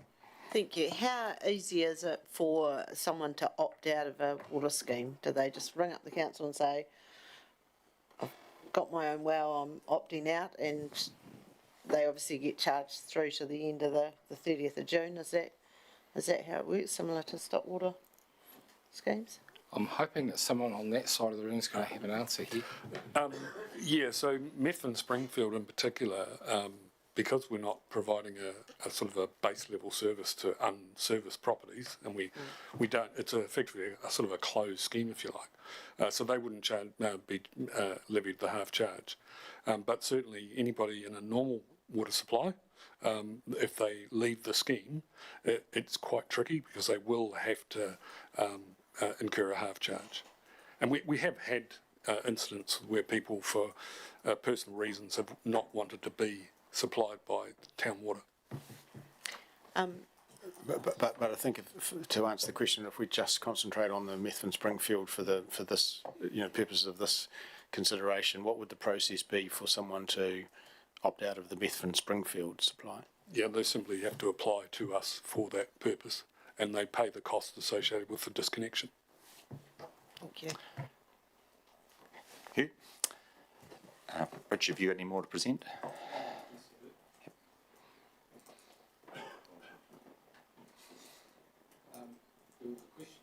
Sorry, there was a question about what happens in the following year. So in this case, we've got the consultation options. So what you see is that what it enables you to do is to compare that 1 year result with the 2 year result across the different options. So the status quo across 2 years, that's a percentage increase of 122%, a $400,000 rates increase for those 67 ratepayers. Under 1.2 plus 1, that looks like the least affordable. But you see it gets a lot more affordable if you compare it with the status quo. Over 2 years, it's a 42% increase compared with 122%. It's not as affordable as a 6+1 at 10.8%. And under 12+1, they're still paying less, and this starts to be a fairness argument, I think, around should people be paying 22% less after 2 years for an upgraded water supply. That kind of doesn't quite seem fair either. Although I'm perilously close to giving a personal view there. The other thing that's interesting is if you look at the district water group, and the top line in that bottom table is the group standing alone, and the bottom line is the group with Methven Springfield that comes in. And you've got a 31% increase in that group rates increase estimated, and with Methven Springfield it's 43.8. It's interesting that that 43.8 is reasonably close to the 1.2+1. I should say that the estimated rates increase is it's the numbers you get when you take a back of a cigarette packet calculation and you put it into an Excel spreadsheet. It's I've made some assumptions about the overall consumer price index. I've applied the 4.3 that we applied this year, again next year. I've included an estimate I've included the estimated loan cost for Methven Springfield, and I've had a punt at what the Methven share that goes into district water group is. It's a rough calculation, but it does give you a slightly longer term picture of what rates increases might be, and gives you another, I guess, reference point for making a decision about what's fair and what's affordable. Councillor Cameron? Richard, I just want to see some, just to make sure I understood. If we go down to the bottom, two options for district water group, 2022-23, district water group, that's the entire group of the 11,000 connections. Yep. Yep. So in 2023, the district water group is going to pay an extra 31.5% for their water. Is that correct? Access to their water, whatever they get, the average is 31.5%. No, what I'm saying is that in 23-24, yeah, it's over 2 years. It's not 1 year. 23 to 25. It's a cumulative increase over 2 years, so it's a 19.8 with another 9.7 on top. Okay, that's fine. I understand that. 2 years, 1.5% based on the cost of our infrastructure and all the rest of it. District water group plus Methven Springfield, so is that 31.5 plus the component like 12% of Methven Springfield? Is that what that is? What does that mean? That means that they come into the district water group. Yeah. So the total cost is added to the total cost of running a district water group, and what you're seeing is the subject to my back of a cigarette packet by Excel calculation. Yeah. It adds about 12% to the overall cost of water in our district based on the group paying. Yes. So the whole of the 11,000 connections will be paying 23-25 cumulative increases, an increase of about 43% in the year for the management of their water, the reticulation, the cleaning of it, the killing the E. coli or whatever there is in there. Yes. Okay. And subject to my thank you. yes, with all the caveats of Richard's calculation, and that simply shows the other work that's going on across the district to meet the drinking water standards. And that's very, very pertinent, I think, and very. That's right. And so if Methven Springfield were not in the group, still going, which we say is it's unaffordable for Methven Springfield in council's view. Of course it is. Yeah. But you still got to pay for the $7.1 million treatment plant in Methven. So there are still significant increases for That's right, I think consumers across the district, regardless of how you deal with Methven Springfield. And that should be at the top of the page, in my opinion. I think that's a very, very salient point. Thank you. Councillor Brown. Thank you, Mr. Chair. So there is about 12% more if Methven comes in. So is it 12% for the Springfield part or not? Methven Springfield. How do I see that? So the 31.5% includes the group, all those currently connected. Yeah. If Methven Springfield is added to the group, it goes to 43. But if they're not added to the group, it's unaffordable for Methven Springfield consumers. So it's how the real debate is how it is included in the group. Yeah. Not whether they should be. That's really been, that decision's already been taken. It's how should they be included in the group. Balances the affordability and fairness issues for the Methven Springfield ratepayers and the fairness issues for the other 11,800 who are already in the group and are now contributing. That's the point you're looking for. Councillor McMillan. Thank you. And I was just going to add that district water group increase will also include the work that's been done up at Mount Somers, because they're getting a new treatment plant, so that's obviously included in there. But I think we also, just on Hamish's point, is looking at this, we'll probably in another few years we're going to have to make a decision on Montalto and how that's included as well. So, I mean, everyone deserves good, clean drinking water, and Methven Springfield have had their fair share of boil water notices and having to drive into Methven and fill up their tanks with fresh water. So, I mean, we just have to think how that's going to affect everyone. Yeah, and remembering the law requires us to treat the water to the regulated standard. Councillor Cameron.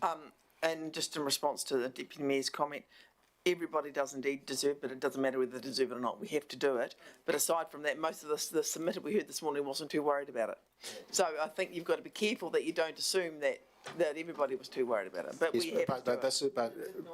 But through you, Mr. Chairman, an individual consumer might make that choice. The council does not have that choice. We are a water supplier to multiple properties, and the regulations require us to meet the standard.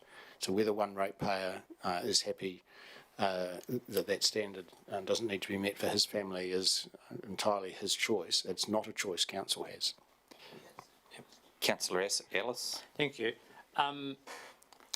For fairity reasons, we went for 1.2 plus 1, which was equal to our residential D customers now.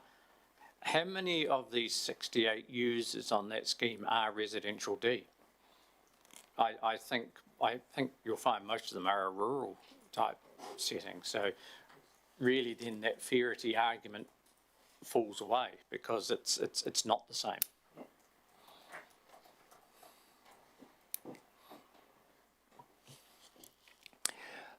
I have a graph, and it's not a graph. You've seen enough graphs and tables for one morning. I have a map, and I'll circulate it around the council table. It shows the outline of the Methven Springfield rural agricultural water supply, and it shows a yellow area which is rural A and a green area which is residential D, and the balance is rural zone. Part of what, depending on what council resolves today, and I'll get this circulating. So just further to my question then, is it possible those who are residential D, for consistency through the district, we can go with that option, but those who aren't, we can actually look at a different option because if you're residential D, you're residential D, and that falls within hopefully our revenue and finance policy, and that we can have two different charges on this one scheme if you're in a different zoning. Don't know. Just, I may be able to add some help to this, perhaps. I think when the discussion was had around the 1.21, you're probably better to drop the reference to zoning. What they are extraordinary users, and that status is because they are larger sections and we believe that they could use more water. And what we're saying for Methven Springfield is that because it's a stock water scheme, they're extraordinary users for the same reason. Anything that's not residential A, B or C, it's Extraordinary.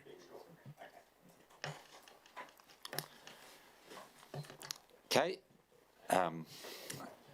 Any more questions on the staff? Richard, have you got any more to add? Yep. When officers were thinking about this, as the last of the submissions had come in, we took a 1 year view and we felt, well, 1.2 plus 1 looks the least affordable. The status quo has already been deemed affordable, therefore we were looking at a choice between 6 plus 1 and 12 plus 1, and we thought that 6 plus 1 should be preferred. When you take the 2 year view, I'm sorry, I've got some question marks in there, which were actually answered on one of the other slides, and I forgot to update this one. You see that the status quo is actually the least affordable option, and so status quo comes off the table, and you've got a different picture upon which to make your judgments about what's more affordable, the 1.2, the 6 plus 1 or the 12 plus 1, and a different picture against which to balance affordability against fairness. Councillor Cameron? This will probably be my last question, I'm sorry. Why would you take a 2 year view on a scheme that's going to last how many years through the chair to Andy or Andrew or Neil? How many years is the scheme going to last? Like what are we paying the loan over, 30 years or? Yeah, the loan servicing's 25 years. And the scheme's designed to last how many years? I mean, it'll vary between assets. I mean, so facility assets depreciate over a shorter period of time, but generally, I'd say on average about 40 for the civil structures. Why don't we take are we not taking a longer term view because of the Three Waters initiative from the government? Is that because that would seem very short term for me to take a 2 year view, which is no time at all. I think the purpose of it, if I'm right, is to try and make a comparison with what the ratepayers are experiencing now. Clearly. You could take a 30-year view, but just like we've been critical of the government's numbers over 30 years and all the unknowns that will occur from year 29 on, or from 2 to 29, it gets very hard to extrapolate out because there's all sorts of issues that we understand that, don't know. So we're trying to look at what is the impact now of this change, and this is trying to take account of the full costs of the upgrade because it is spread across the financial year. Yeah. That seems too. I mean, I take your point, Hamish, about the 30 year. We'll all be long gone by then. Well, some of us will be. Sorry, I'm looking over this one. But I do think 2 years is a bit short. Like it's no time at all, really. 2 years. I wonder. But I think the thing to keep in mind is the decision that you make and the impact that it has on all the council's ratepayers next year will be the feedback you will get, as opposed to persuading someone in 13 years' time they're less or worse off. Like the impact is immediate on this change. So you've got the new treatment plant and upgrade and a higher standard of water, and you've got a cost of moving to that. Yeah. And that's the reason for this. So just to get a trend, at 3 years, would they come closer together or would they spread out more? Like, what would the trend be, or would it stay about? Just give me a ballpark. Well, then you've got to start making further assumptions. Okay. So what will the cost of debt be in 3 years' time, for example? I don't know. We don't know. I just feel we're not doing a good job of making a decision based on a very short, like, that's it. But as you say, councillor, we don't know. So you've got to then make assumptions, and then you'll have all sorts of other cost issues. Yeah, I think the reason for using the 2 years is that's when all the costs of the work start coming through.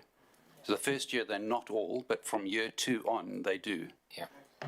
And yeah, the reason I thank Hamish for his answer, is that A, it was more eloquent than mine was going to be, and B, I wouldn't even give you a ballpark because I felt a degree of discomfort with the assumptions I had to make to come up with a 2-year number. Beyond that, yeah, I have difficulty. Councillor Brown? With it. Thank you, Mr. Chair.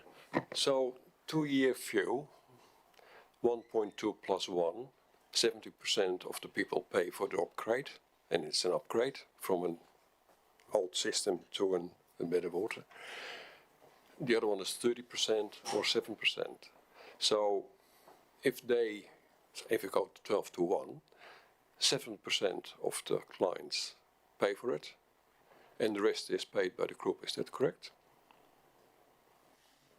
Yes. So, yeah, okay, yep. So that's coming to everyone else, and they don't pay much. Yeah.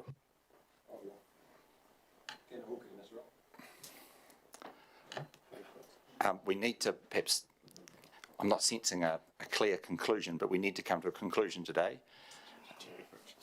Is Richard finished? Yeah, I was about to say you need to come to a conclusion now. Yeah, there you go. And it would also be helpful if we had a resolution to that effect, a resolution that confirms that no availability half charge would apply, assuming that we're going with a non-status quo answer. And then those outcomes will be presented as a recommendation at this stage on the 7th of June, assuming that Council has also adopted the annual plan on the 7th of June. Yeah, just Richard won't be fully aware, but we don't think we will be bringing you the annual plan on the 7th of June. It was our original intention to do so, but there is work to be done post this decision, which we think will be rushed by the 7th of June, and it's probably our intention to take it to the last council meeting in June now. But I apologise, Richard, that was only a conversation yesterday afternoon. In which case it would be the 28th. Mayor Brown? Just to clarify then, sort of half answered the question before, and it's Carolyn's question. Everyone else who's on the drinking water group, if we choose the preferred option, how much more per year will they pay? I've heard one figure of $35, but then that wasn't the figure. What is the figure? Oh, in terms of dollars as opposed to a percentage? Dollars. If you live in Ashburton, how much more will you pay if we choose the the preferred option? Can we cross to Tony? She could perhaps answer that one. Yeah, if you're in the rest of the district water group, the average, on average you'll pay about $5 less. But bear in mind that's an average, it doesn't take into account volumetric consumption, and my model is less sophisticated than the rates model. Yeah. And I think you need to just keep in mind that the economic decision-making of those people who are using a lot of water will come into play, and that number will almost certainly, while it's reasonable for an assumption, that must assume that all current Methven Springfield ratepayers stay in the scheme, which simply won't be the case. But because we don't know who will opt out, because they'll have to make that decision for themselves based on other costs that aren't visible to the council, it's a very difficult question to answer with real accuracy. We don't know who might opt out. We don't know when they might opt out. It might be midway through the rating year. We don't know who will choose to stay in but choose to use less water or find ways of reducing their bill. Assuming all things being equal and they stay in, they use the same amount of water to everything. If I had a house in Ashburton, my drinking water group rate would go down by $5.34. Yeah. Yeah, thank you. Councillor McMillan? I'm not in favour of the preferred option. Are we allowed to talk about that now? What if we? I just want, Mr. Chairman, sorry, I don't mean to cut off, but what I do want is to have all the information available to council from officers, and it's clearly a matter now to be wrangled. If we're in the specific debate, then I'd just like the officers to know that this is the time where they sit back and let councillors go rather than a continuing kind of questions and answers. So there's a point coming where that needs to be that needs to happen, but are we satisfied that everyone has all the information and now there's simply a decision to be made and that's rightly for the councillors to debate? If that's the point we're at, then great. I just want to make sure we know that's the point we're at. Councillor Cameron, is it a question of? Yes, there is a question. So year one, the preferred, there's a reduction in water rates in the drinking water group of $5.34. In year two, was that an increase of $27? I think it was an increase of $27 from memory or something, wasn't it? Yeah, so year one's only at a portion of the overhead, you know, because it's... And then presumably, based on economic imperatives up there, that will change depending on use and all the rest of it. And when you look at the options for the district water group, that second part of that table, that I think tells the story. But I think you had up there $27, Richard. Have I made that up, or was that what it was?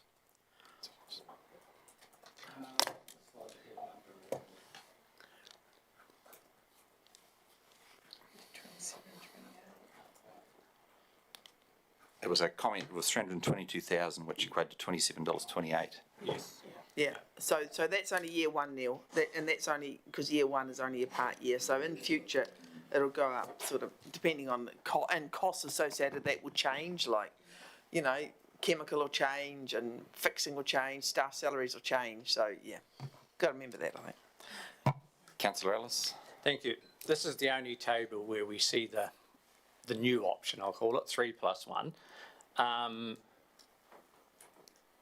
Flowing through, how difficult is it to, I suppose, take something that we never put out there as an option, as a halfway point? Is that something that's acceptable, shall I say? Thank you, through the chair. Look, I think as long as you stay within, because we did present the range from the 1.2 right through to the 12, as long as you were staying within that parameter, I would be comfortable wherever you chose to land. If you all of a sudden said it's 20+1, that's a different conversation. I'll make a comment, perhaps ask the question that you brought up extraordinary users before, so that means that every other user in the district that has a limit goes above one pays for that water. Is that correct? Yeah, that's right. So commercial properties in town are extraordinary users for that reason. Yeah, and I would liken it to other users of the district that aren't on district water supplies. They still pay for their water, so we have to be very careful that we don't allow one group of users to have water at a very low rate compared to every other user in the district. That would be my comment, that I'd be concerned that with the 12+1 option compared to the 1.2+1 option. So any more questions of staff? Nope. So now we'll move to, I think Liz, you had a starting kick-off point perhaps? Yeah, I did. So I think that Methven Springfield should be included in the district water group. I think that's a given. But I'm not in favour of the 1.2+1 option because, yes, they're extraordinary users, but I think we can't clump everyone in the same. So I'm looking at 6.1, but I still haven't made my mind up. But I know that I'm not 1.2+1.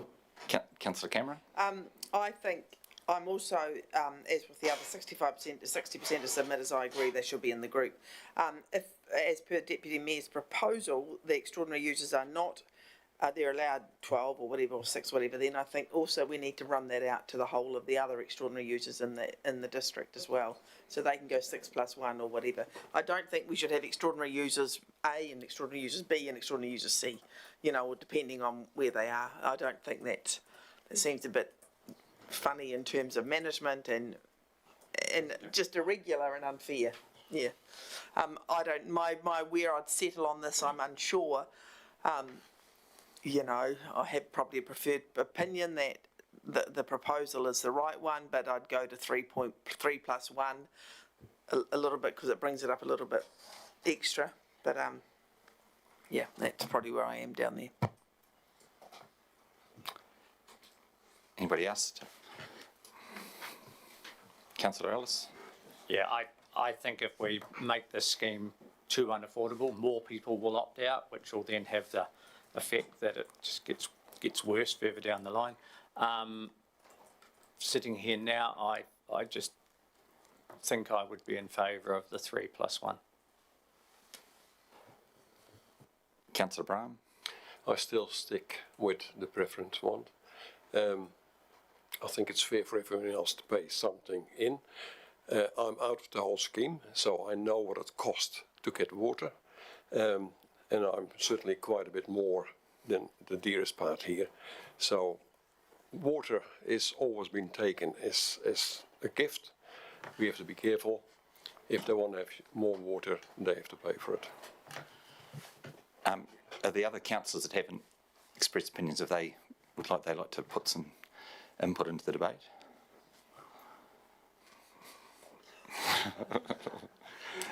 Councillor Lovett? Sorry, Mayor Brown, sorry. I'll be sticking with the preferred option. 1.2, it's consistent with other things that we do. Councillor Lovett? And I'm sticking with the preferred because that's consistent right through and put them in the water group. Councillor Todd? Thanks, Mr Chairman. As it's right from the start, I said what's fair and equitable,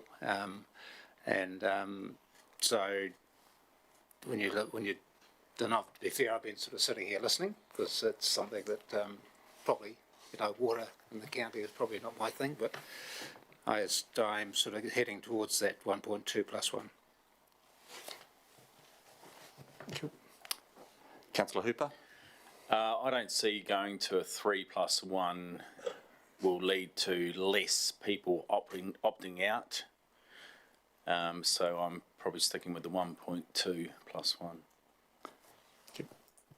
Councillor Mackle? Yeah, I'm sticking to the preferred option. The submitters that are in were 29 of the 67, or thereabouts those numbers. And I believe, being a farmer, if they had the options of hooking up to the irrigation, they would do that anyway. Thank you. Has anybody got anything else to add? So we're perhaps looking for a motion soon to come to a decision process. Is anybody prepared to put a motion? It's a grant. One decision. Because of the district plan. The annual plan. So we do want a decision that's really clear for us to then turn and include in the annual plan and our draft rates resolution for you to consider. So the best way to get that clarity would be via a motion. Mayor Brown? Do we have a page there right at the start? I think the decisions need to be made. Was that, there was 3 decisions, was it?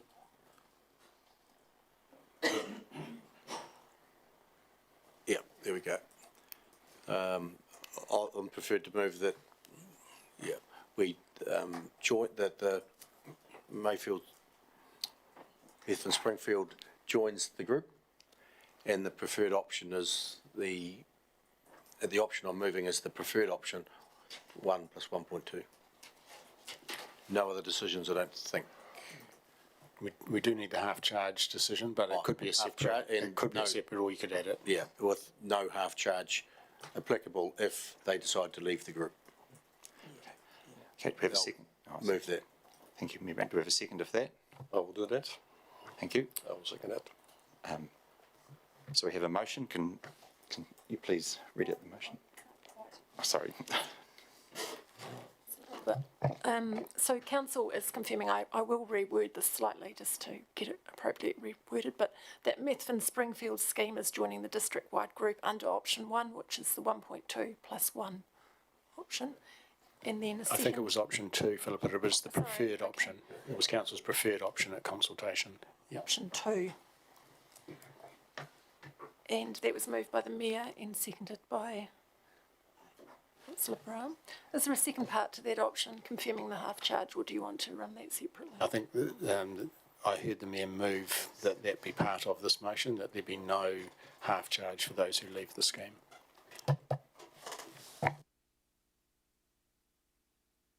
Yep, can the nominated like to speak to that first? Like to speak to that motion? Mover, sorry. We've spent a lot of work on this, a lot of time on it, to get something that's reasonable, feasible, consulted. And the preferred option was not, from the submitters we heard, the preferred option was not the option they chose, but I think dollars and cents was persuading them for the option that they took, which was 1 plus 12. And it was obviously the cheapest option, but for the betterment of the district's water group is why I'm selecting the preferred option, which is the 1 plus 1.2. Thank you. Open for further. Councillor McMillan. Thank you. Because the motion includes that Methven Springfield be included in the group, I can't vote against this, even though I don't agree with the including the preferred option. I could move an amendment, but from what I've heard around the table, it's not going to win. I think, yeah, so I will vote. I will support it only on the basis that Methven Springfield's included in the scheme. Mayor Brown. I'm more than happy to take the three options in three parts, if that would assist the Deputy Mayor. I've got a motion. Sorry, you've got the motion on the table, so you'd have to revoke that and start again. Any more? No, sorry, Councillor Brown, sorry. Yes, no, I'm in favour of what we're doing. I think it's fair, as fair as we can be, let's say it that way. This is an upgrade from something we've been trying to do for a long, long time, and we have to do it. And that is the reason. But it's up to the water standards. That's it. And we have to do it. You could write a reply from.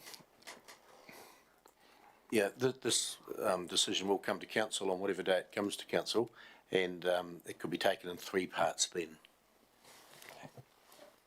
Yes, perhaps caution council, because if it comes back to council and this changes, then there are significant implications for your annual plan and for the striking of the rates resolution. So, yes, theoretically, but you're going to run into real time pressures around the annual plan. I think you are having that debate now, and we would hope that this is where the decision is made rather than subject to change. So if councillors are uncomfortable with the way it's currently worded, then we would perhaps urge you to have an amendment or vote against it or get it sorted now, because if it's not sorted now, we are going to get ourselves into a bind around striking rates for next year. Councillor Brown. Could I have clarification on why it can't be taken in three parts? There's three different options there. One, join the group. One, the preferred option. Number three is have the opt-out option. There's three different parts there. Why can we not take them in three different parts? Understanding orders, generally you would be required to indicate prior to the motion being put and seconded that it's being taken in parts. There would be an option, I think, that you could ask the mover and seconder if they would agree to review that. I'd have to check that, but that would be perhaps an out for you to have the mover and seconder agree that the motion be taken in parts. Being the mover, I'm happy for that. We have a motion and a seconder. We have a motion on the table, therefore it has to be an amendment to that motion. No, you could. I think what Philip is advising is that if the mover, which was Mayor Brown, and the seconder, Councillor Brahm, if they agreed that the motion be taken in parts, you could do that rather than having an amendment. Just a question, why do you want to do it? There's two options, wasn't it? What is the third option? Yeah, just need Neil's light on, Mr. Chairman. Because we went from option 2, 2.1. Is that correct? That's the one we're standing for. And they're coming into the group. That's the number 2.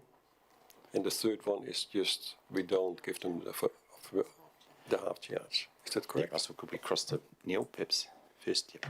Cross to Mayor Brown. The reason I was taking three options is there's two of those options will be voted and passed unanimously, I understand. There's one option there on the preferred option of 1.2 plus 1, which I think we need more discussion on, because there's some people not agreeing with it. So, like further debate on that and then make a decision. Okay, so do they withdraw the motion, is that right? No. So you've now got the agreement of the mover and the seconder that the original motion be taken in 3 parts. So then, for clarity, I suggest you read each part, which has been moved and seconded, and then you have the discussion and debate and decision on that part. The first one would be they join the group. The second part is that they join the group on the basis of the 1.2 plus 1 option. And the third part is that no half charge apply. So you now consider each of those as 3 separate motions, but they have been moved and seconded. Okay, thank you. So we'll move to the first motion, which was that the Methven Springfield join the district water group. Can I, we're going to vote on it, okay? We're having discussion first. We thought you were going to have some discussion on that. Well, it's up to council, but I think Mayor Brown may well have summed it up pretty accurately. That 2 parts of that. I'll run through. Is there any discussion? Yeah. No. So I'll put that to the vote. All those in favour say aye. Against? Carried. Okay. Move to the second one, which was. Could we do the third one next, perhaps? Would be probably a better way of doing it. That there is no half charge to people that opt out of the district water group. Oh, sorry. Sorry to interrupt, Mr. Chairman, but the availability half charge should not only apply to people who opt out, it should also continue to, the no availability should also continue to apply to people who aren't existing people but are within the boundary. Yep. Sorry. Yes, okay, that's it. Anyone not using the Methven Springfield supply then? Any discussion on that? All those in favour say aye. Against? Carried. And the third one is that, Philip, can you read out what we had for the third one, please? I would need to ask the Mayor if he could please move that third part to the motion. That motion is that the preferred option be adopted that we were consulted on, which is the 1 plus 1.2. Thank you. Thank you. Any discussion on that? I'd like to speak in support of that motion at this point, just because I hadn't spoken on it. So, and I feel that it's the best option. It still allows. It doesn't restrict people to use the water. They can still use the water. It's not a caveat that they can't use the water. They just have to pay the same as the higher use charge. And maybe that was an interesting point that came out, that should be looked at in the future, that higher user charge or the volume of that higher user charge. Councillor McMillan. Thank you. I'll speak against this motion, mainly because we had a number of submitters that all submitted for a different option. This wasn't the preferred option. And yes, this consultation was available to every single person in the district, yet we only heard from a majority of Methven Springfield users. So anyone could have made a submission on this consultation. It wasn't just for Methven Springfield users. So I feel that we're not listening to the Methven Springfield users. So I am against this. Councillor Ellis. Thank you. I'm also speaking against. I just think this is a unique area, I suppose, in our district for what we charge water for at the moment, and I think we should look at it in that respect, and I don't think the preferred option now is probably the correct one for this area. Councillor Cameron. I'm voting for the preferred option, and I think it's probably the right thing to do. I did not realise, as an aside, that everybody could consult, that we invited all consultation from the whole district. Clearly, I don't think the rest of us knew that either, otherwise we might have got more comment, because we got no comment from anybody outside the district. So it's obviously a inside thing. Any more councillors want to? Okay, so I'll put that motion to the vote then. All those in favour that I'll get Philip to read it out so we have the right. The motion is that the Methven Springfield Water Supply join the group under the option of 1.2 plus 1. Thank you. All those in favour say aye. Show of hands to make sure we've got them. Against? The ayes have it. Thank you. So that ends the deliberation on the Methven Springfield Water, and I now close the meeting. See you back at 1 o'clock.